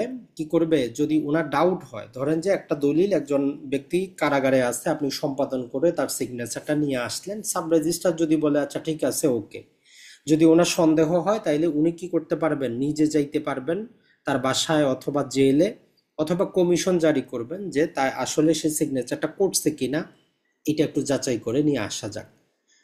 তার যদি আইন একটা কথা বলতেছে, যেমন দেশের বাইরে বিদেশ থেকে যখন আমি পাওয়ার অফ অ্যাটর্নি দিব, তখন তো আর সাব রেজিস্ট্রারের পক্ষে সুযোগ নাই ওই বিদেশে গিয়ে যাচাই করা। তো এই জন্য বিদেশি পাওয়ার অফ অ্যাটর্নির ক্ষেত্রে বলতেছে যদি যথাযথ প্রক্রিয়া অনুসরণ করা হয়, ওই যে পররাষ্ট্র মন্ত্রণালয় অ্যাটেস্টেশন হইল, জেলা অফিসে স্টাম্পিং হইল, তো এরকম হইলে বলতেছে যে আপনার আর নেতাগিরি করার দরকার নাই, এটা যথাযথ আছে, আপনি এই দলিলকে আপনি কি করেন, গ্রহণ করে নেন। তাহলে 33 ধারা হচ্ছে আমরা যদি পাওয়ার অফ অ্যাটর্নি দিতে চাই, এই রিলেটেড কিভাবে সাব রেজিস্টার জিনিসপত্রগুলো দেখবেন, তার জিনিসপত্র। এখন 34 নাম্বার হচ্ছে যে যেমন বাস্তবে আমাদের মামলা আদালতে শুনানি চলে, চূড়ান্ত শুনানি পক্ষ বিপক্ষ, ওই 34 নাম্বারের মধ্যে একজন সাব রেজিস্ট্রার যখন একটা দলিল তার কাছে উপস্থাপন করা হয়, করা মাত্রই 34 আসে, তো সে তখন যাবতীয় কিছু দেখবে যে 3 মাসের মধ্যে উপস্থাপন করছে কিনা, দাতা সঠিক আছে কিনা, গ্রহীতা সঠিক আছে কিনা, মানে আনুষঙ্গিক ফি যত প্রকার একটা দলিল নিবন্ধন করতে যা কিছু লাগে সবকিছু ঠিক আছে কিনা, সম্পাদনকারী প্রতিনিধি এজেন্ট এর উপস্থিতির পরে টাইম টিম ঠিক আছে কিনা, মানে ওভারঅল কথা হচ্ছে ওই দলিলটা গ্রহণ করা যাবে কিনা, নিবন্ধন করা যাবে কিনা, কোনো বাধা আছে কিনা, না তার উপর জরিমানা আরোপ করতে হবে, সবকিছু উনি 34-এর অধীনে তার কার্যক্রম। তো এক কথা আমরা বলতে পারি 34 ধারা মোতাবেক একজন সাব রেজিস্ট্রার কি করেন, ওই যে দলিল নিবন্ধন করবেন কি করবেন না, সবকিছু ঠিক আছে কিনা তার যাবতীয় তথ্য যাচাই বাছাই করেন। এরপরে ওই যে আমরা পড়লাম 4 মাসের মধ্যে, যদি একাধিক সম্পাদনকারী থাকে 4 মাসের মধ্যে আসে সম্পাদন করতে পারবে। তো এরকম ব্যক্তিরা যদি 4 মাসের মধ্যে না আসে, যদি 4 মাসের পরে আসে, তাইলে একে তো 25 ধারার অধীনে 10 গুণ জরিমানার আদেশের নিবন্ধনের জন্য আসলো। এখন আসার পরেও দেখা গেল যে একজন ওই 4 মাসের মধ্যে আসলো না, তাইলে এই সাব রেজিস্ট্রার আরো 10 গুণ বাড়ায় দিতে পারে, রেজিস্ট্রেশন খরচটা বাড়ায় দিয়ে তারপরে নিবন্ধনের আদেশটা দিতে পারে। এরপরে যদি আমরা দেখি যে সম্পাদন সঠিক আছে, মানে সাব রেজিস্ট্রার দেখবেন যে দলিলটাকে দাতা স্বাক্ষর করছে, গ্রহীতা স্বাক্ষর করছে, তাদের এনআইডি যাচাই করবেন, সব পরিচয়পত্র ঠিক আছে, আর এই ব্যক্তির দলিলটা উপস্থাপন করার ক্ষমতা আছে, এই সমস্ত কিছু 34 ধারা উনি যাচাই বাছাই করবেন। এখন আসি 35-এর মধ্যে, যেমন বাস্তবে দেখবেন যে আপনি যখন জমি বিক্রি করেন, সাব রেজিস্ট্রার আপনাকে জিজ্ঞাসা করে আপনি কতটুকু বিক্রি করতেছেন, কেন বিক্রি করতেছেন, করতেছেন কিনা। তার মানে বাস্তবে 35 ধারার অধীনে আপনারে এই অধিকারটা পায় আপনারে জিজ্ঞেস করার। এখন আপনি যদি স্বীকার করেন, সম্পাদন করেন, তাইলে পরবর্তী ধাপে চলে যাবে 58 থেকে 61, পরবর্তী কার্যক্রম হবে। আর সাব রেজিস্ট্রারের যদি কোনো ডাউট হয়, তাহলে উনি কি করতে পারবেন, যে কোনো সাক্ষী যারা আছে আর আনুষঙ্গিক ব্যক্তি আছে এদেরকে ডেকে জিজ্ঞাসাবাদ করতে পারবেন যে আসলে এই ব্যক্তি সেই ব্যক্তি কিনা, জমি ঠিক আছে কিনা, অন্য কিছু নাই কিনা, এইরকম জিজ্ঞাসাবাদ করার ক্ষমতা 35-এ তাকে দেওয়া আছে। আবার চাইলে উনি দলিল অস্বীকার করতে পারেন, আমরা যে বললাম অস্বীকারকৃত 2 নম্বর বালামে লেখা হয়, কেন তাইলে অস্বীকার করবেন। এখন ধরেন বাস্তবে মাঝে মধ্যে দেখবেন যে টাকা পয়সার নানা প্রকার গন্ডগোলের কারণে সম্পাদন তো করে, কিন্তু সাব রেজিস্ট্রারের সামনে গিয়ে বলে যে স্যার আমারে জোর করে স্বাক্ষর করে বলতেছে আমি রাজি না জমি বিক্রি করতে। বাটোয়ারা মামলার ক্ষেত্রেও দেখবেন যে কোনো বোনকে নানা প্রকার ভয় ভীতি দেখায়, কিন্তু সাব রেজিস্ট্রেশন অফিসে যায় বোন বলে যে না আমি এটাতে রাজি না। তার মানে যদি সম্পাদন অস্বীকার করে তাইলে উনি অস্বীকার করবেন যে আমি নিবন্ধন করব না। এরপরে হচ্ছে যে ওনার কাছে মনে হচ্ছে যে সম্পাদনটা করছে এই ব্যক্তি পাগল, এই ব্যক্তি অসুস্থ, এই ব্যক্তি বুঝে না, অক্ষম, মানে দলিল চুক্তি সম্পাদনের যোগ্য না, যদি তার কাছে এরকম ডাউট হয়। আর একটা হচ্ছে যে সম্পাদনকারী যদি মারা যায়, মৃত, মানে যিনি দলিলে স্বাক্ষর করছেন উনি মারা গেছেন, হয়তো তার উত্তরাধিকারীরা আসছে যে হ্যাঁ আমার বাবা স্বাক্ষর করছিল, এইরকম যদি হয় উনি সরাসরি প্রথমে অস্বীকার করবেন। তাহলে একটা দলিল অস্বীকার করার আমরা 3টা কারণ পাইলাম। যিনি বিক্রি করতেছেন উনি সাব রেজিস্ট্রারের কাছে গিয়ে ঘুরে গেছেন, বিক্রি করবেন না, অথবা যিনি বিক্রি করবেন সাব রেজিস্ট্রার তাকে দেখে মনে হচ্ছে যে এই চুক্তি সম্পাদনের যোগ্য না, মানে পাগল, নাবালক, অক্ষম এইরকম, অথবা সম্পাদনকারী মারা গেছে, যিনি বিক্রি করবেন উনি মারা গেছে, তো এখন হবেটা কি। তো এইটার ক্ষেত্রে আমরা একটু পরে প্রতিকার পাবো যে সম্পাদন অস্বীকার করলে কি করতে হয়, এটার ক্ষেত্রে আমরা আপিল করার সুযোগ পাবো, একটা আমাদের আপিলের ব্যবস্থা আছে। এখন আমরা সেই আপিলটা যদি আগে দেখার চেষ্টা করি তাহলে আমাদের জন্য ভালো হয়, যে অস্বীকার তো করলো, এখন 71 থেকে 77 ধারা আমাদেরকে বলে আপিল আপনি কিভাবে করবেন। তো 71 ধারা বলতেছে এই যে সাব রেজিস্ট্রার যে অস্বীকারটা করলো, অস্বীকারের যে কারণটা সে 2 নম্বর বইয়ের মধ্যে লিখবে যে কেন সে অস্বীকার করলো, লিখে যদি পক্ষ চায় তাকে 1 কপি সার্টিফাইড কপি দিবে যে এই কারণে আমি অস্বীকার করছি, লিখিত দিয়ে সাব রেজিস্ট্রার স্বাক্ষর করবে, দলিলটা আটক করে রাখবে। এরপরে 72 ধারা বলতেছে যে যখনই অস্বীকার করলো, যদি অস্বীকারটা সম্পাদন অস্বীকার ছাড়া অন্য বিষয়ে হয়, মানে বিক্রেতা বিক্রি করবে না এই গ্রাউন্ড না অন্য গ্রাউন্ডে হয়, তাহলে 30 দিনের মধ্যে আপনি জেলা রেজিস্ট্রারের কাছে আবেদন করবেন। জেলা রেজিস্ট্রার যাচাই বাছাই করবে, যদি আপনার পক্ষে রায় আসে তাইলে উনি 30 দিনের মধ্যে এটা নিবন্ধন করার জন্য আবেদন দিবেন। ওই সাব রেজিস্ট্রার নিবন্ধন করতে তখন বাধ্য। আর যদি ব্যাপারটা হয় যে যিনি বিক্রি করবেন বিক্রেতা বলতেছে যে আমি কি করব না, বিক্রি করব না, এখন উনি যদি অস্বীকার করেন তাহলে 30 দিনের মধ্যে আপনি আপিল করবেন। তবে আবেদনটা সবসময় এইটার ক্ষেত্রে লিখিত আবেদন করতে হবে, আগেরটার ক্ষেত্রে আপনি সরাসরি গেলেও চলতো, এটার ক্ষেত্রে লিখিত আবেদন করবেন এবং যেই কারণটা সাব রেজিস্ট্রার লিখছেন ওইটার সার্টিফাইড কপি সহ নিয়ে যাবেন যে কেন সে অস্বীকার করতেছে। এরপরে 74 ধারা বলতেছে যে জেলা রেজিস্ট্রারের দায়িত্ব হচ্ছে উনি তখন দেখবেন যে আসলে আইনগতভাবে সম্পাদনটা ঠিক আছে কিনা, মানে দুইজন সাক্ষী ছিল কিনা, তার স্বাক্ষরটা ঠিক আছে কিনা, আমাদের আইনে আরো যত প্রকার কন্ডিশন আছে কন্ডিশনগুলো ফুলফিল করছে কিনা, এটা আগে উনি যাচাই বাছাই করবেন। যাচাই বাছাই করার পরে যদি ওনার মনে হয় যে না সাক্ষীদেরকে ডাকা দরকার, তাদের সাক্ষ্য গ্রহণ করা দরকার, কোনো একাধিক ব্যক্তিরও সাক্ষ্য গ্রহণ করা দরকার, যে কেন তাইলে উনি স্বাক্ষর করছিলেন, আজকে কেন অস্বীকার করতেছেন, ঘটনাটা কি, মানে মূল ঘটনা বোঝার জন্য উনি একটা শুনানি দিতে পারবেন। তো আগেরটাতে অত কিছু ছিল না, এটাতে হচ্ছে বাস্তব আদালতের মতো ওইখানে একটা শুনানি হবে যে কেন উনি অস্বীকার করতেছেন, স্বাক্ষর তো তার। তো এরপরে 75 বলতেছে যে যদি জেলা রেজিস্ট্রার রাজি থাকেন বা এগ্রি এতটুকু সন্তুষ্ট হন যে স্বাক্ষরটা তার, আইনগত কন্ডিশন ফুলফিল করছে, তাইলে উনি কি করতে পারেন, উনি সেই রকম ক্ষেত্রে ওটা নিবন্ধনের আদেশ দিতে পারেন যে ঠিক আছে এটা নিবন্ধন হোক, যতই এখন বিক্রেতা অস্বীকার করুক তাতে আর কিছু কাজে আসবে না। এরপরে এখন এর বিরুদ্ধে যদি আপনি ওইখানে যদি আপনি সংক্ষুব্ধ হন তো বলতেছে যে এইটা ছাড়া এই গ্রাউন্ডে যে সম্পাদনকারী অস্বীকার করেছেন, এখন সাব রেজিস্ট্রার জেলা রেজিস্ট্রারের আদেশেও যদি আপনি সংক্ষুব্ধ হন তাইলে আপনি কোথায় যাবেন, যাওয়ার কোনো রাস্তা আর আছে কিনা। তো এখন এই 75-এর বিরুদ্ধে আপনি চাইলে আদালতে যাইতে পারবেন, দেওয়ানি আদালতে আপনি এই মর্মে মামলা দায়ের করতে পারবেন যে কেন আদেশ দেওয়া হবে না যে এই দলিলটা নিবন্ধন করা হোক। 30 দিনের মধ্যে আপনি দেওয়ানি আদালতে মামলা দায়ের করতে পারবেন ওই যে জেলা রেজিস্ট্রারের আদেশটার বিরুদ্ধে। এটাই হচ্ছে সুযোগ। আর যেটা আমরা পড়েছি যে এইটা ছাড়া অন্য কারণে 72-এ যেটা আমরা পড়লাম, অন্যান্য কারণে অস্বীকার করলে আপনার আদালতে যাওয়ার সুযোগ নাই, ওইটা জেলা রেজিস্ট্রার পর্যন্তই শেষ, আপনি আদালতে যাইতে পারবেন না। তো এই ছিল আমাদের একটা ধারাবাহিক সিকোয়েন্স যে একটা দলিল যদি অস্বীকার করা হয় তাহলে আমরা কি প্রতিকারটা পাবো। এখন আসি এর মাঝখানে, পরবর্তীতে আমাদের আর একটু যেটা আছে সেটা হচ্ছে যে পার্ট নাম্বার 7 36 থেকে 39। এখানে বলে যে ওই যারা দলিল সম্পাদন করে, যারা দলিলের সাক্ষী হিসাবে থাকে, যদি সাব রেজিস্ট্রারের প্রয়োজন পড়ে, অনেক ক্ষেত্রে সাক্ষীদেরকে আদালতে থাকার যে সাব রেজিস্ট্রেশন অফিসে উপস্থিত থাকার কিন্তু কোনো বাধ্যবাধকতা নাই, কিন্তু এখন সাব রেজিস্ট্রারের দরকার তাইলে উনি তাদেরকে সমন পাঠাইতে পারবেন যে আপনি আসেন উপস্থিত হন। এরপরে যদি সমন পাঠানোর কোনো খরচ প্রয়োজন পড়ে খরচটা আপনাকে জমা করতে হবে। আর 38 যেটা বলতেছে, যেটা আমরা বললাম 38 ধারার অধীনে আমরা কমিশনের আবেদন করি। আপনি যিনি জমি বিক্রি করবেন উনি যদি অসুস্থ থাকেন, হসপিটালে থাকেন, তাহলে 38 ধারার অধীনে কমিশনের আবেদন করা হয়। এটার জন্য সরকার নির্ধারিত ফি আছে। এখানে চাইলে সাব রেজিস্ট্রার সরাসরি যাইতে পারে ওই জেলায় ওই থানায় বাংলাদেশের যে কোনো জায়গায়, অথবা উনি কমিশনে করতে পারেন, মানে তার অধীনস্থ যে কোনো উপযুক্ত ব্যক্তিকে দায়িত্ব দিতে পারেন।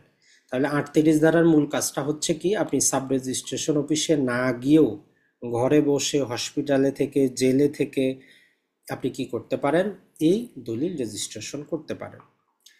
আর 39 যেটা বলতেছে যে এই যে সমন আমরা পাঠাবো, কিভাবে পাঠাবো, ফরম্যাটটা কি হবে, কমিশনের ফরম্যাট কি হবে, সাক্ষীদের কিভাবে জিজ্ঞাসাবাদ করব, এই নিয়ম কানুন বলতেছে যে দেওয়ানি আদালত যেইভাবে সমন পাঠায়, দেওয়ানি আদালত যেইভাবে কমিশন ইস্যু করায়, দেওয়ানি আদালত যেইভাবে সাক্ষীদের জবানবন্দি নেয়, এই প্রক্রিয়া অনুসরণ করলেই চলবে। এইটা হচ্ছে মোটামুটি আমাদের, যদি আমরা বলি যে থিওরিটিক্যাল অংশ কিন্তু আমরা আইনের মধ্য থেকে পড়ে ফেলছি। এখন আমরা পাবো উইল রিলেটেড জিনিসগুলা।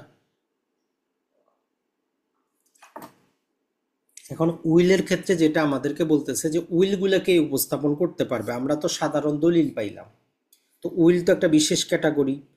আর যদি কেউ দত্তক গ্রহণ করে, যদিও মুসলিম ব্যক্তি দত্তক গ্রহণ করতে পারে না, হিন্দু ব্যক্তিরা এই দত্তক গ্রহণ করতে পারে, এই দত্তক পত্রগুলাকে রেজিস্ট্রেশন করার জন্য উপস্থাপন করতে পারবে।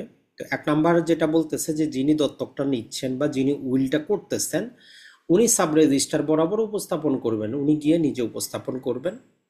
আর যেই দত্তক পত্রর ক্ষেত্রে যেটা আছে, দত্তক পত্রটার ক্ষেত্রে যে গ্রহীতাও কিন্তু পারবেন, মানে যিনি দত্তকটা নিচ্ছেন, দত্তক যিনি, নর্মালি নিয়ম হচ্ছে যিনি দত্তক দিবেন উনি উপস্থাপন করবেন।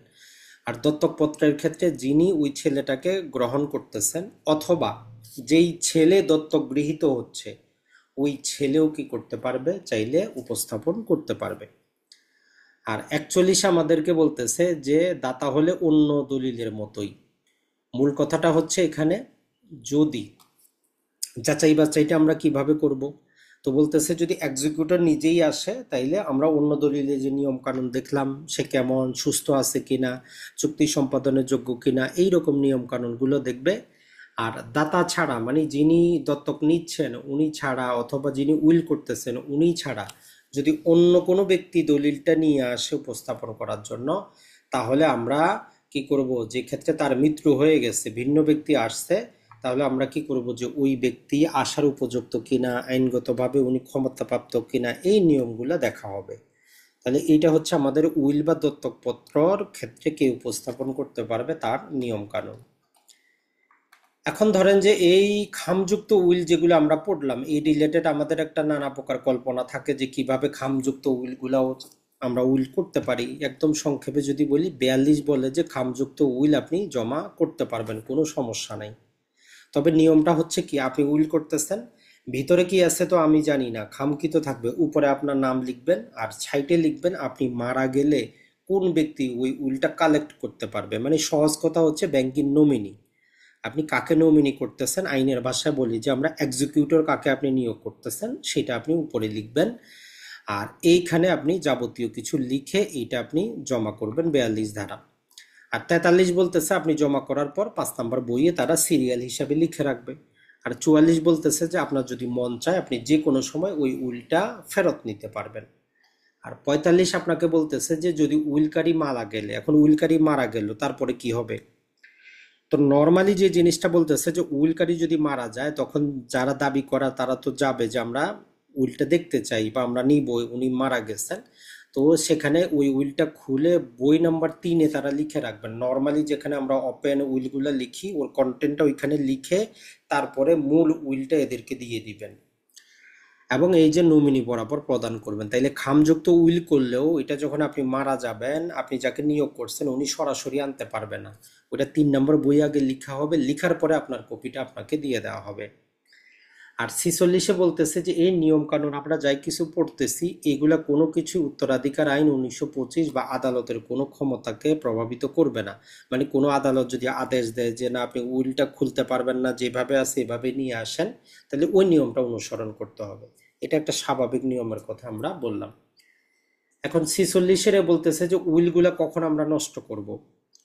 তো বলতেছে যে এখানে নর্মাল একটা, আপনি যদি খামযুক্ত উইল করেন তাইলে প্রতি 3 বছর জুলাই মাসের প্রথম দিন, মানে অর্থ বছর যখন শুরু হবে তখন আপনার যে ঠিকানা দেওয়া আছে ওই ঠিকানায় তারা একটা চিঠি পাঠাবে যে আপনার বর্তমান ঠিকানা দেন, মানে আপনি আসলে কি ওই ঠিকানায় আছেন কিনা। তাহলে প্রতি 3 বছরে একবার করে আপনার ঠিকানায় নোটিশ আসবে, আপনি তখন তার উত্তর দিবেন, তারা নতুন ঠিকানা এন্ট্রি করে রাখবে। আর যদি এরকম কোনো আপনি নোটিশ তারা পাঠাচ্ছে আপনি কোনো উত্তর দিচ্ছেন না, বা কোনোভাবে জানা গেল যে মারা গেছে সে, কোনোভাবে ওই কর্মকর্তারা কনফার্ম হইল যে উইলকারী মারা গেছে, তাহলে একজন সহকারী জজ পদমর্যাদার জজের সামনে ওই উইলটা খুলবেন এবং ওইখানে যারা দাবিদার আছেন এদের বরাবর একটা নোটিশ পাঠাবেন। আসলে তো ভালো, না আসলে 6 মাস পরে মূল উইলটা ধ্বংস করে ফেলবেন। এইটাই হচ্ছে নিয়ম। তো এইটা ছিল আমাদের উইল রিলেটেড, খামযুক্ত উইল রিলেটেড স্পেশাল নিয়ম। নর্মালি আপনি যদি করতে চান আপনি করতে পারেন। এখন আসি গুরুত্বপূর্ণ যেটা আমাদের কাজে আসবে, পার্ট নাম্বার 10, একটা দলিল নিবন্ধন করলে কি হয় আর না নিবন্ধন করলে কি হয়, মানে ফলাফল, রেজিস্ট্রেশন করলে কি না করলে কি। প্রথমেই 47 ধারা, এটা দ্বারা আমাদের অনেক ঝামেলা কিন্তু ক্লিয়ার হবে। বলতেছে যে একটা দলিল সম্পাদনের দিন থেকে কার্যকর হয়, রেজিস্ট্রেশনের দিন থেকে না। আমি 3 মাস আগে সম্পাদন করছি, 3 মাসের যে কোনো দিন আমি রেজিস্ট্রেশন করতে পারি। তো এই জন্য বলতেছে দলিলের কার্যকারিতা শুরু হয় সম্পাদনের দিন থেকে। 48 বলতেছে যে একটা যে নিবন্ধিত যে দলিল সেইটা সর্বাবস্থায় যে কোনো মৌখিক চুক্তির উপরে প্রাধান্য পাবে। আপনি আমার সাথে দলিলে সম্পত্তি দিয়ে দিয়েছেন, মৌখিকভাবে আরেকজনের কাছ থেকে টাকা নিছেন। এখন আইনের নিয়মে হইল যার দলিল নিবন্ধিত হয়ে গেছে তার ক্ষমতাটা বেশি, মৌখিক চুক্তি প্রাধান্য পাবে না। এরপরে 49 যেটা বলতেছে যে বাধ্যতামূলক নিবন্ধনযোগ্য দলিল, যেই দলিলগুলো আমরা পড়ে আসলাম যে নিবন্ধন করতেই হবে, এগুলা যদি আমরা নিবন্ধন না করি তাইলে আমাদের বরাবর কোনো মালিকানা আসবে না, আর যিনি বিক্রি করলেন তার মালিকানাও ক্ষতিগ্রস্ত হবে না। তাহলে যেগুলা নিবন্ধন করতে হবে, নিবন্ধন না করলে আপনি জমির মালিক হবেন না। আর 50 বলতেছে যে এখন দুইটাই দলিল, দুইটাই লিখিত, কিন্তু একটা নিবন্ধিত একটা অনিবন্ধিত। তো নিবন্ধিত দলিল এবং শুধু সম্পাদিত দলিলের মধ্যে সর্বাবস্থায় নিবন্ধিত দলিল প্রাধান্য পাবে।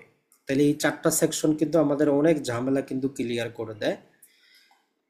একটা দলিল সম্পাদনের দিন থেকে কার্যকর হয়, লিখিত দলিল সর্বাবস্থায় মৌখিক চুক্তির বিপরীতে প্রাধান্য পাবে, যে দলিলগুলা বাধ্যতামূলক নিবন্ধন করা প্রয়োজন, নিবন্ধন না করলে মালিকানা আসবে না, আর নিবন্ধিত এবং অনিবন্ধিত যদি দলিল থাকে নিবন্ধিত দলিলটাই প্রাধান্য পাবে। তাহলে এই 4টা সেকশন কিন্তু আমাদের কাজের জিনিস। এখন আসি আমরা পার্ট নাম্বার 11, 51 থেকে 69। এইখানে হচ্ছে বাস্তবে একজন সাব রেজিস্ট্রি অফিসে কিভাবে কাজ করে তার নিয়ম কানুন। এটা অলরেডি আমরা পড়ে এসেছি। 51 বলতেছে যে ওই যে আমরা বললাম বালাম বই থাকবে 5টা, ভিডিওর প্রথমে পড়াইলাম, 1 নাম্বার 2 নাম্বার 3 নাম্বার 4 নাম্বার, এই 5টা বই থাকবে। 51 বলতেছে, 52 বলতেছে যে আপনার কাছ থেকে নিবন্ধন করার জন্য যদি নেয় আপনাকে একটা রসিদ দিবে, যেটাকে আমরা বলি যে 52 ধারা রসিদ, যেটা দ্বারা আপনি পরবর্তীতে মূল দলিলটা ফেরত পান। এই 52 ধারার কারণে নামটাই হয়েছে 52 ধারার রসিদ। এর পরবর্তীতে 52 এ আমরা পাওয়ার অফ অ্যাটর্নি ক্লাসে পড়েছি যে একটা দলিল যখন আমরা নিবন্ধন করার জন্য দিব, 52 ক ধারা সাব রেজিস্ট্রারকে বলতেছে যদি উনি উত্তরাধিকারে ছাড়া অন্য কোনো সূত্রে মালিক হয় তাহলে নিজ নামে খতিয়ান, উত্তরাধিকারী হইলে উত্তরাধিকারের নামে খতিয়ান, কোন প্রকারের জমি, জমির দাম কত, জমির নকশা, 25 বছরের মালিকানা, সাথে 300 টাকার স্টাম্পে সম্পাদিত একটা হলফনামা অবশ্যই থাকতে হবে, না হলে ওই দলিলটা উনি অস্বীকার করবেন। তাহলে এটা আমরা অবশ্যই মুখস্থ রাখবো যে খতিয়ান লাগবে, জমির প্রকৃতি লিখতে হবে, দাম কত, ম্যাপ এবং 25 বছরের মালিকানা, আর হচ্ছে হলফনামা। এরপরে 53-তে আমরা কি হবো যে ধারাবাহিক নাম্বার থাকবে, মানে ওই যে আমাদের দলিল নাম্বার চলে আসে প্রতিটা দলিলের মধ্যে, এই কনজিকিউটিভ নাম্বার থাকবে। জানুয়ারি মাস থেকে শুরু হবে, ডিসেম্বরে শেষ হবে। তো দলিল নাম্বার যেগুলো আছে সবগুলা বছর হিসাবে। তো এই জন্য যখনই আপনি দলিল থেকে কোনো দলিল নাম্বার বের করবেন, কত সালের দলিল ওইটাও কিন্তু বের করবেন, না হলে কিন্তু ওই নাম্বারের কোনো দাম থাকবে না। এরপরে 54 আর 55 যদি আমরা বলি, ওই যে আমরা বললাম প্রতিটা দলিলের কি থাকবে, সূচি বই তৈরি করবে। 1 নাম্বার বালামের 2টা সূচি থাকবে, একটা থাকবে দাতা গ্রহীতার নাম দিয়ে, একটা থাকবে দাগ নাম্বার দিয়ে। আর যেটা আমাদের 3 নাম্বার উইল, তারও একটা সূচি বই তৈরি করা হবে, বিবিদেরও একটা সূচি বই তৈরি করা হবে। তো এরকম 4টা ইন্ডেক্স বা সূচি বই থাকবে। এই 57 ধারার ক্ষমতা বলে আমরা 1 নাম্বার বালাম কি করতে পারি, পরিদর্শন করতে পারি এবং তার জাবেদা নকল নিতে পারি। তো এই জন্য আমার দলিলের যে সার্টিফাইড কপি আপনি পান, 57 ধারা ওই ক্ষমতা দিছে যে যেই কোনো 1 নাম্বার বইভুক্ত দলিল যে কোনো ব্যক্তি পরিদর্শন করতে পারে, সরকার নির্ধারিত ফি দিয়ে তার জাবেদা নকল সংগ্রহ করতে পারে, মানে সার্টিফাইড কপি সংগ্রহ করতে পারে। 58 থেকে 61, এইখানে সাব রেজিস্ট্রারের নিজের উপর কিছু দায়িত্ব দিয়ে দিচ্ছে আইন, যে যদি মৌজা রেট, যেটা আমরা জানি যে প্রতিটা সম্পত্তির একটা সরকারি বাজার ভ্যালু আছে, ওই ভ্যালুর কমে জমি রেজিস্ট্রেশন করা যায় না। তো এই জন্য 63 দিয়ে বলতেছে যে বাজার মূল্য কম আছে কিনা এটা সাব রেজিস্ট্রার দেখবেন। যদি কম দামে উনি রেজিস্ট্রেশন করেন, ওই দামটা উনার নিজের প্যাকেট থেকে দিবেন। তবে পৃথক একটা স্টাম্প প্যাক থাকার কারণে স্টাম্প শুল্ক যেহেতু কম হয়, তো ওই জন্য যে কোনো সময় আপনার বিরুদ্ধে কি করতে পারে, ওই যে ডিসি অফিস থেকে নোটিশ আসে যে আপনি কি করছেন, বাজার মূল্যের চাইতে কম দামে জমি রেজিস্ট্রেশন করছেন। ওইখানে উনি নিবন্ধন খরচটা দাবি করেন না, স্টাম্প শুল্কটা দাবি করেন। আর নিবন্ধন খরচ ওই সাব রেজিস্ট্রার যদি অডিটে আসে, সাব রেজিস্ট্রার নিজে প্যাকেট থেকে দিতে হবে, কিছু করার নাই। তো এটা হচ্ছে 63 এ। এরপরে 64, 65, 66 এইগুলা বলে যে ভিন্ন এলাকার জমিগুলা কিভাবে রেজিস্ট্রেশন করব। মানে ধরেন যে আপনি কি করলেন, আপনার জমি আছে দুই জেলার মধ্যে বা দুই উপজেলায়, ধরলাম যে ঢাকার মধ্যে আপনার একটা জমি আছে আর একটা হচ্ছে দিনাজপুরে। এখন আপনি ঢাকায় রেজিস্ট্রেশন করতে গেছেন দুইটা জমি, তো আপনি দলিলটা তো তৈরি করলেন ঢাকায়। ওই দলিলের তারা কি করবে, পরবর্তীতে ইন্টারনালি একটা মেমো তৈরি করবে, মানে কোন জেলা কোন উপজেলার কতটুকু জমি এই মর্মে মেমো তৈরি করে দিনাজপুরের সাব রেজিস্ট্রারের কাছে তারা পাঠিয়ে দিবে। এই পাঠানোর প্রক্রিয়া হচ্ছে যেহেতু ভিন্ন জেলায়, তো এই রকম ক্ষেত্রে এই যে আপনার ঢাকার মধ্যে আপনি যে সাব রেজিস্ট্রেশন অফিসে করলেন, ধরলাম যে ঢাকার মধ্যে টোটাল 12টার মতো সাব রেজিস্ট্রেশন অফিস কিন্তু একই জায়গায় তেজগাঁওয়ের মধ্যে। তো ওইখানেও আমাদের জেলা রেজিস্ট্রার আছে। তো ওই সাব রেজিস্ট্রার সর্বপ্রথম ওই জেলা রেজিস্ট্রারের কাছে পাঠাবে যে এই মেমোটা পাঠাইতে হবে দিনাজপুরে। তো তখন উনি ওই দিনাজপুরের ডিস্ট্রিক্ট যে জেলা রেজিস্ট্রারের কাছে পাঠাবেন, তারপরে উনি ওই যেই উপজেলার তার কাছে পাঠাবেন। এটা হচ্ছে নিয়ম।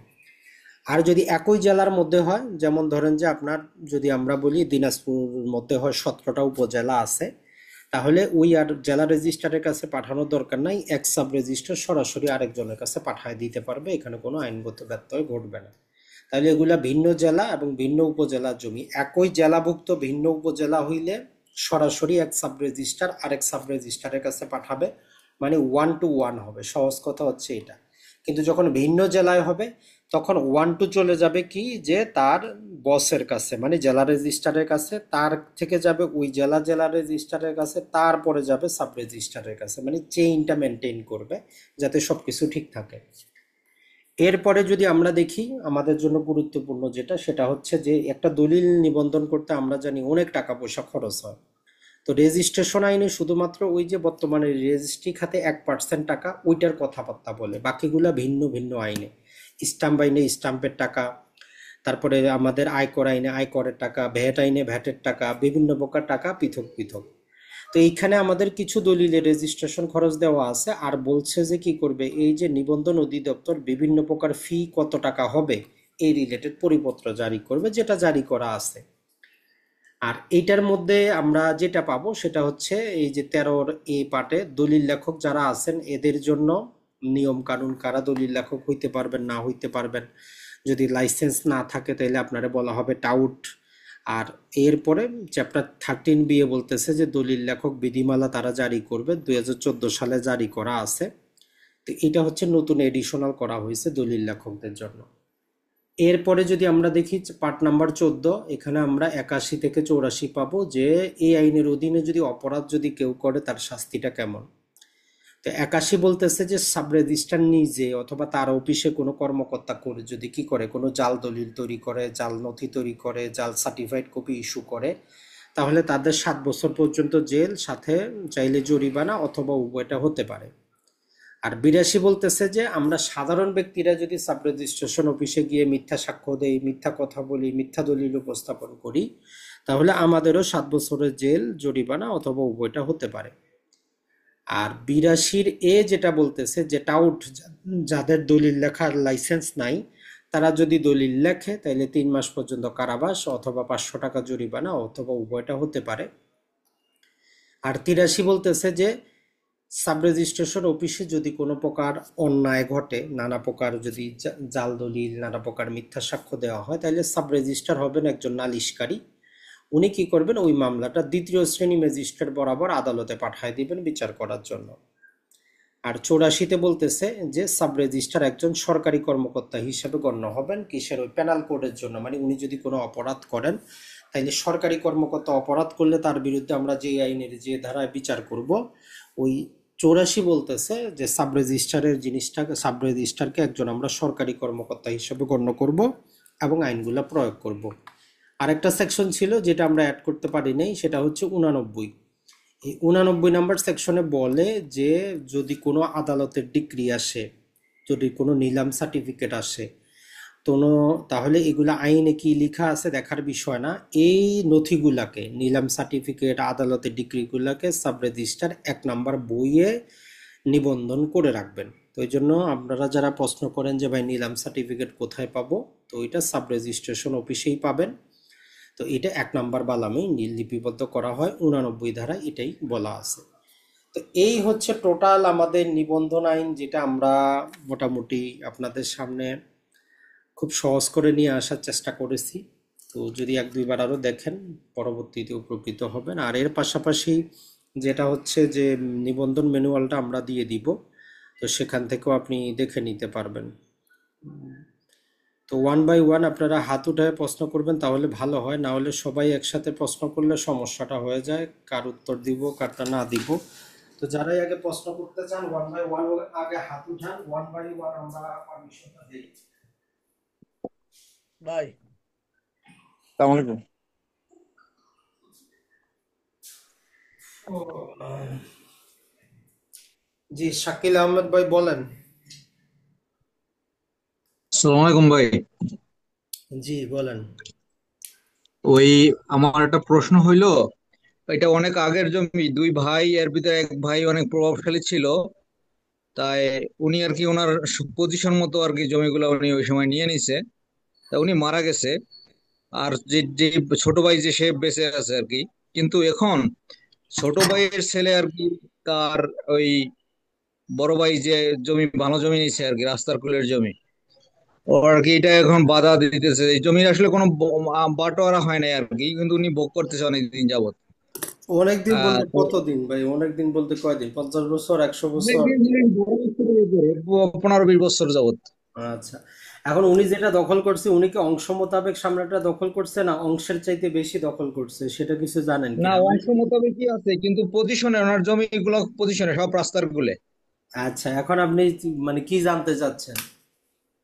আমি জানতে চাচ্ছি কি, এখন কি মানে ওই যে ছোট ভাইয়ের যে ছেলে, সে কি জমি আবার নিতে পারবে? কোনো আইনি কোনো সুবিধা পাবে যে ওই পজিশন মতো জমির একটা ভাগ পাবে বা পূর্ণ বন্টন করতে পারবে? সে আদালতে বাটোয়ারা মামলা করতে পারবে, বুঝছেন কিনা? বাটোয়ারা মামলা করতে পারবে, তখন আদালত সিদ্ধান্ত নিবে। তার পক্ষে এটাই একটা সলিউশন আছে যে বাটোয়ারা করে সে সামনের অংশে আসতে পারবে, অথবা আদালত তাকে ভাগ করে দিবে সেই হিসাবে। তার জন্য আইনি পরামর্শ হচ্ছে যে বাটোয়ারা মামলা করা, বুঝছেন কিনা?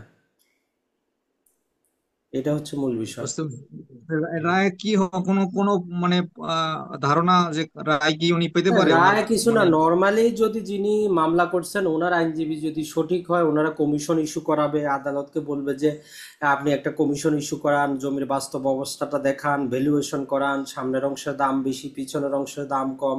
যদি আপনি কোনো আবার ধরেন যে সেখানে যদি আপনি নানা প্রকার উন্নয়ন না ঘটান, কথার কথা মানে নর্মালি সামনের অংশের দাম বেশি, তো এরকম যদি হয় তখন আদালতে ওইটার তখন ওই যে দুই পক্ষের আইনজীবী জেরার মাধ্যমে যেটা সে যদি প্রমাণ করতে পারে যে আসলে এই উনি ক্ষতিগ্রস্ত হচ্ছেন, দাম কম পাচ্ছেন, তাইলে আদালত নির্দেশ দিবে যে আপনি সামনের অংশটা আপনাকে ছেড়ে দিতে হইতে পারে, তখন সামনে দিয়ে ভাগ হবে।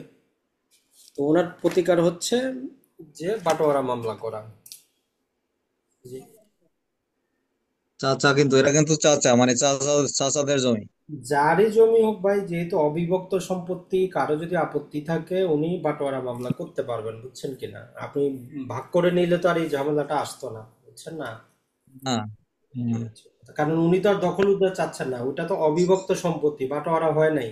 উনিও দখলে আছে, বাটোয়ারা হয় উনিও নাই। দখলে আছে, আইনগতভাবে দুইজনই প্রতি ইঞ্চিতে দখলে আছে, তাই না? আইনগতভাবে প্রতি ইঞ্চি মাটিতে দুইজনই দখলে আছে, যেহেতু আমরা কোনো আপোষে কোনো বাটোয়ারা দলিল করি নাই। অতএব আপনি শুধু সামনের ভালো অংশটা খাবেন, পিছনেরটা উনি খাবেন। এখন এখানে ওই জন্য যারা চালাক তারা কি করে জানেন, ওই সামনের অংশ যিনি আছে উনি সেখানে কোনো উন্নয়ন ঘটায়, বুঝছেন কিনা? বাড়ি করে কিছু না, করে উনি ফেলে। দোকান টোকান করছে আর কি, দোকান আছে ওনার ওই উন্নয়ন কয়েকটা। করাইলে পরবর্তীতে মামলা দায়ের করলে ওনারা ওই অজুহাতটা নেয় যে উনি আসলে আগে আপত্তি করে নাই, আমি এখন উন্নয়ন ঘটাইছি, আমি টাকা ইনভেস্ট করছি, ওই জন্যই দামটা বাড়ছে। তো এটা হচ্ছে যে মামলা করলে তখন সেটা ওই জেরার উপর নির্ভর করে, দুই পক্ষের কি কি তুলে ধরতে পারতেছে তার উপর। মানে এক কথায় তো আর সমাধান নাই, আদালত কি আদেশ দিবে ওটা তো আর কেউ বলতে পারবে না, তাই না? ওটা দুই হ্যাঁ, পক্ষ ঠিক কি আছে, হ্যাঁ। তথ্য উপাত্ত দিতে পারতেছে তার উপর নির্ভর করবে যে আদালত কি আদেশ দিবে। জি। ঠিক আছে, থ্যাংক ইউ। স্যার, আসসালামু আলাইকুম। ওয়ালাইকুম সালাম, জি ভাই বলেন। স্যার, আমি জানতে চাইছিলাম 1882 সালের হস্তান্তর আইনের 48 ধারার ব্যতিক্রমটা আসলে কি? ব্যতিক্রম বলতে কি আপনাকে বুঝতে হবে, ওইটা তো বলতেছে কি যে এইটা তো শোনেন, একটা জিনিস হচ্ছে কি আপনি যখন একটা ধারা বুঝবেন আরো আনুষঙ্গিক ধারাগুলো সামনে রাখে বুঝতে হবে। এখন যেমন ধরেন যে আপনার দলিলটা আগের, কথার কথা, আপনার দলিলটা আগের, জি জি দলিলটা নিবন্ধিত, কিন্তু আজকে 50 বছর যাবত আপনার দখলে নাই, কথাটাও বুঝেন। তাইলে কি আপনার ওই ধারা জি দিয়ে জি আপনি সুবিধা পাবেন? আপনি নিজেকে নিজে প্রশ্ন করেন, পাবেন না। কারণ অন্য আইনে তো বলছে যে আপনি যেহেতু বেদখল, আপনি তামাদি আইনে 28 বলছে আপনি 12-র মধ্যে আসেন, নাইলে মালিকানায় চলে গেল। আপনার দলিলটা আমরা বৈধ ধরলাম, 100% আপনি মালিক, কিন্তু এই আইনের কারণে আপনার মালিকানা চলে গেল, তো ওই দলিলটা আনে তো আর আপনি কাজ করতে পারবেন না। ওই জন্য আপনাকে চিন্তা করতে হবে যে ওইটা আমরা বলছি যে ধরেন যে দুইটা, মানে ওই দলিলে আপনার মালিকানা বজায় আছে।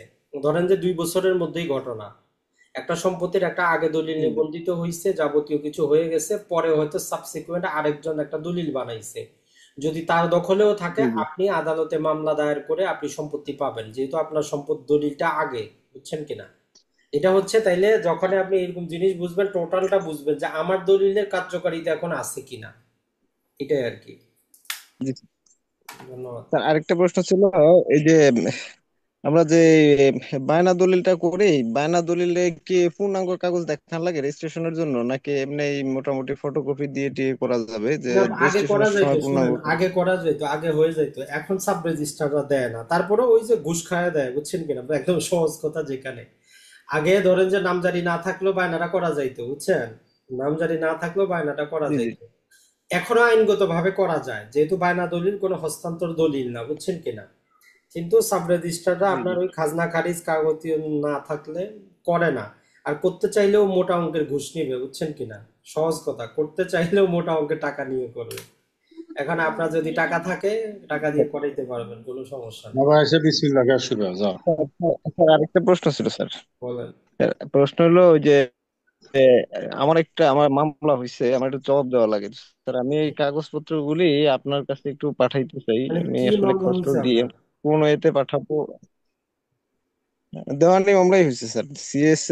সিএসএ মালিক একজন আমার জমির বিরুদ্ধে মামলা করছে। আমরা আসলে এসএ থেকে মালিক, এবং বিএসটিএস তো আমাদের নামেই হয়েছে। আচ্ছা বিএস যাক, যদিও আপনি এখনো চাইলে আপনি প্রিন্ট হয় নাই। হোয়াটসঅ্যাপ নাম্বারটা, এই নাম্বারে হোয়াটসঅ্যাপ আছে, হোয়াটসঅ্যাপে আগে ওনার আর্জিটাও পাঠাইয়েন যে উনি আসলে কি দাবি করছে। আর আপনার আপনার ওই জমিটা সম্পর্কে আপনার নিজে কি জানেন আপনি লিখিত পাঠাবেন, যে ওই জমি সম্পর্কে মানে আপনার দাবি কি, কথা বুঝছেন কিনা, তো তাইলে আমার বুঝতে সুবিধা হবে যে উনি কি দাবি করছে আর এই জমি সম্পর্কে আপনি কি জানেন, তো তখন যাই উত্তর দিতে সুবিধা হবে, বুঝছেন কিনা। জি। ঠিক আছে স্যার। ভাই হ্যাঁ। জি আসসালামু স্যার। আলাইকুম। ওয়ালাইকুম সালাম, জি ভাই। ভাই ভাই আমার প্রশ্ন হচ্ছে, আমার চাচাতো ভাই একজন ওয়ারিশ সনদটা মানে জাল করে উনি জি। একটা দলিল রেজিস্ট্রেশন করে ফেলছে। জি। এখন দলিল রেজিস্ট্রেশন করার পর উনি ওটা এই নামজারিও করে মিউটেশনও করে ফেলছে। আমি জানার পর আমি মিউটেশনের জন্য আবেদন করছি। জি। উনি নোটিশ যেটা করছে, এই নামজারি যেটা করছে, ওটা ইউনিয়ন পরিষদ থেকে একটা ওয়ারিশ বাদ দিয়ে কিনেছে, ওয়ারিশ সনদ দিছে। আমরা ইউনিয়ন পরিষদ এসে তখন এটা যোগাযোগ করার পর দেখতেছি যে এরা বউ একটা ওয়ারিশ সনদ নিছে ওয়ারিশ বাদ দিয়ে। জি। এখন ইউনিয়ন পরিষদ থেকে এরা একটা বিচার করে ওই ওয়ারিশ গুলো সংশোধন করে আমাদেরকে নতুন একটা ওয়ারিশ সনদ দিছে। জি। ওটা দিয়ে নামজারিটা ক্যান্সেল হয়েছে, কিন্তু জি। এখন দলিলটা তো ক্যান্সেল করতে হবে। দলিলটা ক্যান্সেল করার জন্য কি করতে পারি? না, এখন ওই দলিল থাকলে আপনার সমস্যা কি, কথার কয়, ওই দলিলে কে মালিকানা অর্জন করছে, ওই দলিলে কে জমি পাইছে? না, এখন দলিলটা যেহেতু এই সরকারি সব রেজিস্ট্রেশন খরচ দিয়ে তাহলে করছে। আপনি মামলা হয়তো 42 ধারা, আপনি কি করতে পারেন, ওই যে দলিলটা বাতিলের মামলা করতে পারেন 39-এ, খরচ নাই, আমরা 300 টাকা কোর্ট ফি, যেহেতু জমি আপনাদের দখলে আছে, আপনি ওইটা জি বাতিলের জি জি। মামলা করতে পারেন। এখন যিনি সংক্ষুব্ধ হবেন উনি মামলা করবেন, যদি আপনার মনে হয় আপনার জন্য ক্ষতি হবে, তাহলে আপনি বাদী হয়ে মামলা করবেন। নাহলে তো এমনি পরে তো কিছু করতে পারবে না, না? না, আর কিছুই নাই, ওই তো যেটা বললাম, এখন আপনার যদি মনে হয় ওই দলিলটা থাকলে ভবিষ্যতে ভেজাল হবে, তাইলে আপনি মামলা করবেন, এটা আর কি। এখন হচ্ছে ভাই আমরা ওই আমার বাড়ির সাথে লাগানো এই সিটের মধ্যে, এই দাগের মধ্যে আমার চাচাতো ভাইয়ের জমি আসছে 25 শতক, কিন্তু সিটে আছে যে 26 শতক। জি। আমার খতিয়ান আছে 25 শতক, কিন্তু আমার ওই মানে সিটে দাগে আছে 23 শতক। মানে আমার 1 শতক জমি আমার চাচাতো ভাইয়ের দাগে চলে গেছে। জি। এখন ওইটা আইনগতভাবে সংশোধন করার জন্য কি করতে পারি? ওটাতে আপনার ক্ষতি আর খতিয়ানের জায়গা ঠিক আছে, ভাই এটা আগেও আপনারা মনে হয় এই বিষয়টা আমি বলছি, আপনি নকশাটা তাইলে এটা নকশার ভুল আপনি যেটা বললেন, বুঝছেন কিনা? জি এখন আপনারা বলছি যে ওই যে নকশা সংশোধন করার জন্য আবেদন করার জন্য, বুঝছেন? এই সেকেন্ড অফিসে আবেদন করেন জি আপনি নকশা সংশোধন করার জন্য।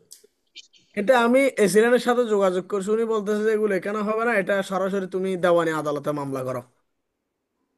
না না, দেওয়ানি আদালতে মামলা করে আপনার লাভ নাই তো, আপনি কত ওই দিনও কাহিনীটা বলছেন না ওইটা, দেওয়ানি আদালতে মামলা করে লাভ হবে না, বুঝছেন কিনা? আচ্ছা ওইটা আপনারা মনে হয় নোটিশটা দেওয়া হয় না, ওই জন্য আপনি আবার প্রশ্ন করছেন, আমি ওটা হাইলাইট করে দিব, ওইটা প্রিন্ট করে ওই এসিলেন্টে দেখায়েন যে স্যার আপনিও পারবেন, আদালতে যাওয়ার দরকার নেই।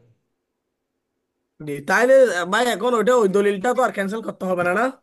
ওই যে না, দলিলটা উনি ইয়া যেটা করছে বললাম ওইটা নর্মালি দরকার নাই। এখন আপনি যদি আশঙ্কা করেন যে আগামী 5 বছর 10 বছর পরে আপনি দুর্বল হবেন, তারা শক্তিশালী হবে, দলিল দেখায় আপনারা উচ্ছেদ করবে, বুঝছেন কিনা? তাইলে আপনি মামলা দায়ের জি করে ওটা বাতিল করাইতে পারেন, ওইটা এখন আপনার উপর নির্ভর করে, আপনি ভয় যদি করেন আপনি বাতিল করাইতে পারেন, সমস্যা নেই। আচ্ছা এটা আর ঠিক কি। আছে। ভাই আরেকটা লাস্ট প্রশ্ন, এখন আরেকটা হচ্ছে ওই আমাদের চট্টগ্রামে একটা সিআর মামলা হয়েছিল আমি জি আর আমার ভাইয়ের জন্য আর কি। জি। এখন আমার ভাই বিদেশে চলে গেছে, আমি দেশে আছি। আমি এই আদালতে যোগাযোগ করে, মানে কোর্টে যোগাযোগ করে আমার মামলাটা আমি চালাইতেছি। এখন আমার ভাই পলাতক হিসেবে ওয়ারেন্ট আছে আর কি। মানে কোন ধারায় মামলা হয়েছে? আমাদের মামলা হয়েছে যে ওই 424 আর কি, মানে প্রতারণা একটা মামলা হয়েছে, মানে স্টাম্প দিছি, ওই স্টাম্প তো আমরা দিই নাই, আমাদের যা স্বাক্ষর নকল করে একটা স্টাম্প তৈরি করছে আমাদের বিরুদ্ধে। ওকে, তো সমস্যা কি? পলাতক আছে, পলাতক তো থাকবেই, তাই না? একবার কি এ- গ্রেফতার এক- হয়েছে না গ্রেফতারি হয় নাই? এখন গ্রেপ্তারে হয়নি, আমি তো যোগাযোগ করতেছি, এখন আমি ওই এক্সপার্টে পাঠাইছি ঢাকাতে, ওটা যে আমার সিগনেচার নয় স্টাম্প এটা। এখন আমার ভাই তো উনি আসতেছেন, আসতে পারতেছে না, এখন ওনার কি একতরফা এটা ওনার ডিগ্রি হয়ে যাবে? না না না, আপনি বলতে আপনার বিরুদ্ধে এইটা দেওয়ানি মামলা করছে না ফৌজদারি মামলা করছে? ফৌজদারি এটা মামলা ফৌজদারি করছে। ফৌজদারি। জি তো জি তাই না, এটা ডিগ্রি কিছুই না, এটা চলতেই থাকবে বাংলাদেশে, এত সহজে হয় নাকি? তারিখের পর তারিখ পড়বে, বুঝছেন কিনা? তো জি জি একতরফা হইলেও পরবর্তীতে হয়তো শাস্তি দিবে, আইসা আপিল করবে, এটা হচ্ছে কথা, বুঝছেন কিনা? এখন আপনি হ্যাঁ, প্রয়োজনে আপনার আইনজীবীর মাধ্যমে ওই জায়গায় আবেদন করান যে স্বাক্ষরটা যে আপনার না, বুঝছেন কিনা? আপনি জি যে জি দিচ্ছেন তো ওইটা আপনি যেহেতু আদালতে যোগাযোগ করছেন, অবশ্যই আইনজীবী আছে, তাই না? তো জি জি এটারে জি ম্যাজিস্ট্রেটের সামনে আপনি এটারে ফরেনসিক ল্যাবে পাঠাইতে বলেন, ওই জি আবেদন জি করেন। আমি আমি এখন চিন্তা করতেছি যে ওই বিদেশে ভাই যিনি যিনি আছে, ওনার হয়ে আমি পাওয়ার দিয়ে ওটা কাজ করতে না পারবো না, না? ওগুলা ওনার পাওয়ার নামে সাওয়ার পাওয়ার কথা দিলে। না, ফৌজদারি মামলা পাওয়ারের কথা না, আমরা দুইজনই তো আসামি, কথাটা বুঝেন, আপনি নিজেও আসামি, আপনার ভাইও আসামি।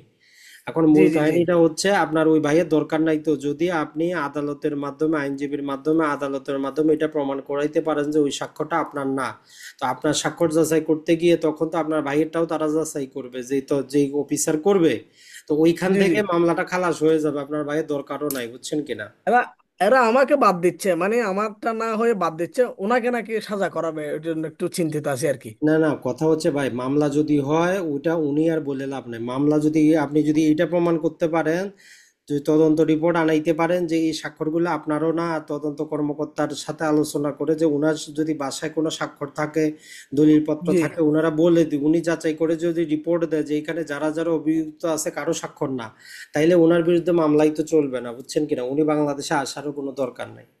এখন জি আপনার জি আইনজীবীর মাধ্যমে আলোচনা করে, যেহেতু আপনি নিজে কনফিডেন্ট যে স্বাক্ষরটা আপনি করেন নাই, তো আপনি জি ওটা ফরেনসিকে পাঠানোর ব্যবস্থা করেন, ওই, বুঝছেন কিনা, যে জি জি স্বাক্ষরগুলো জি আপনার না। জি আচ্ছা ঠিক আছে ভাই, ধন্যবাদ।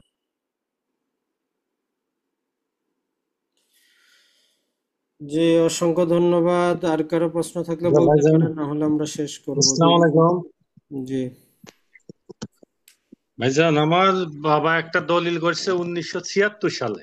জি 13 জন ওয়ারিশ ছিল, তাদের সবার কাছ থেকে লেখা নিছে। জি। রিসেন্টলি একটা মামলা হয়েছে, তার ভিতরে একজন ওয়ারিশ বলতেছে আমার তখন বয়স ছিল না, আমি নাবালক ছিলাম, আমি সই দেইনি। আচ্ছা যাই হোক, তো ওনার এখন বয়স কত? ওই নাবালকের বয়স কত? ওনার বয়স এখন দেখাইতেছে যে যখন রেজিস্টার 76-এ ওনার বয়স ছিল না 11 ওনার না, বলতেছে। আমার 76, আজকে ওনার বয়স কত? যেদিন উনি মামলা করতেছে ওই দিন ওনার বয়স কত? এখন ওনার বয়স তো তাও অনেক হবে, 60। তো 60 কেন উনি মামলা করতে পারে? কথাটা বুঝেন, নর্মালি কথা হচ্ছে উনি 18 বছর যখন হইছে, উনি তো জি জি জি 18 বছর থেকে উনি 3 বছরই সময় পাইতেন, বুঝছেন কিনা? অতএব উনি মামলাটা করতে পারে না। তো এটা আপনার আইনজীবীকে বলেন, উনার মামলাই অচল। উনি ঠিক সর্বোচ্চ আছে, ওটা মানে 18 বছর হওয়ার পরে 3 বছর উনি সময় পাইতেন মামলা দায়ের করার, বুঝছেন কিনা? এখন কিন্তু উনি এখন কি পান না। বলতেছে যে আমি স্বাক্ষরই করি নাই। বলে করো না করো, তার পক্ষে তো করে দিছে, হয়তো তার পক্ষে কেউ করে দিছে, কথাটা বুঝেন। হয়তো ওনার ওনার মা পক্ষে। আছে, ওনার মাও সই দিছে, ওনার ভাই সই দিছে, না না না, সবাই। ওইটাই তো কথা বলতেছি, যে আচ্ছা ঠিক আছে উনি, আপনি ওনাকে দুই দিক থেকে আটকাইতে পারবেন। এক নম্বর কথা হচ্ছে যে জি উনি জি যদি স্বাক্ষর না করে, ধরলাম উনি করে নাই, জি ঠিক আছে, জি না করলে ওনার সম্পত্তি আজকে এত বছর যাবত অন্যজন দখলে খাচ্ছে। উনি 18 বছরের সাবালক হইছে, তাই তো? তো 18 জি থেকে যদি আমরা 12 বছর তারে দিই, যে উনি মালিক হইছে, তো উনি 12 বছরে তো দখল জি। উদ্ধার মামলা করে নাই। তো এই দিক করে দিয়ে নাই। উনি পাচ্ছে না। আর অন্য দিক জি থেকে আমরা ধরে নিচ্ছি স্বাক্ষরটা উনার, ওইটা উনারই প্রমাণ করতে জি হবে স্বাক্ষরটা উনার। তাইলে উনি জি 18 জি বছর হওয়ার পরে 3 বছর সময় পাইতো। তো জি কোনো একদিকে হচ্ছে না। এখন আপনার আইনজীবীর দায়িত্ব হচ্ছে আদালতকে বলা যে উনি মামলা করারই যোগ্য না, মানে এই মামলাটা চলতে পারে না। এটার বলে যে পক্ষ জি। দুষে দুষ্ট, উনি মানে পক্ষ হইতে পারে হ্যাঁ, না। এগুলি সব আমার আইনজীবী লিখে দিছে, অবশ্য জি, জবাব আমাদের দিয়ে দিছে। শেষ ঠিক আছে, ঝামেলা ধন্যবাদ। এইটাই। জি, ধন্যবাদ। এগুলা সব বেশিরভাগ মামলাই করে, বুঝবেন না, আদালতে আছে কিছু মামলাবাজ আইনজীবী আছে, তারা একটু সুযোগ পাইলে কয়েকটা মামলা করে দেন, যদি কিছু টাকা পয়সা পান, কদিন পরে যদি আপোস সাপোস করা যায়, অথবা কন্ট্রাক্টে নেয় যে আপনার 10 লাখ টাকার সম্পত্তি, আপনার 1 টাকাও দিতে হবে না, যদি জিতি আমার 5 লাখ, আপনার 5 লাখ। তো এই জন্যই এখন দেওয়ানি মামলা বেশি হয়। ম্যাক্সিমাম আইনজীবীগুলো যারা দেওয়ানি মামলা করে এই কন্ট্রাক্টে মামলা করতেছে, তো এই জন্য যে মামলা করে তার খরচও দেওয়া লাগে না। আইনজীবী চিন্তা করে মামলা যদি জিতি 50% আমি পাবো, 50% মক্কেল পাবে, বুঝছেন কিনা? এবং ওনার বোনের জামাইরা সবাই সাক্ষী ওই দলিলে। তা ওইটা সহজ কথা, সহজ কথা হচ্ছে বলেন ভাই আপনি জমি বিক্রি করেন না করেন, স্বাক্ষর করেন, দেখার বিষয় না। আপনি এতদিন ঘুমাইছিলেন, আপনার কোনো আইনগত অধিকারে নাই, শেষ, এক কথায় ঝামেলা শেষ, বুঝছেন কিনা? জি জি ভাই, বলে বলে ধন্যবাদ। আপনার জমি আমি জোর করে খাচ্ছি, বলে আমার মন চাচ্ছে জোর করে খাচ্ছি, আপনি ঘুমাইছিলেন, আমার কিছু করার নাই, শেষ। ঠিক আছে ভাই। কোনো, যে, তো তাহলে আজকে এ পর্যন্তই, ভালো থাকবেন।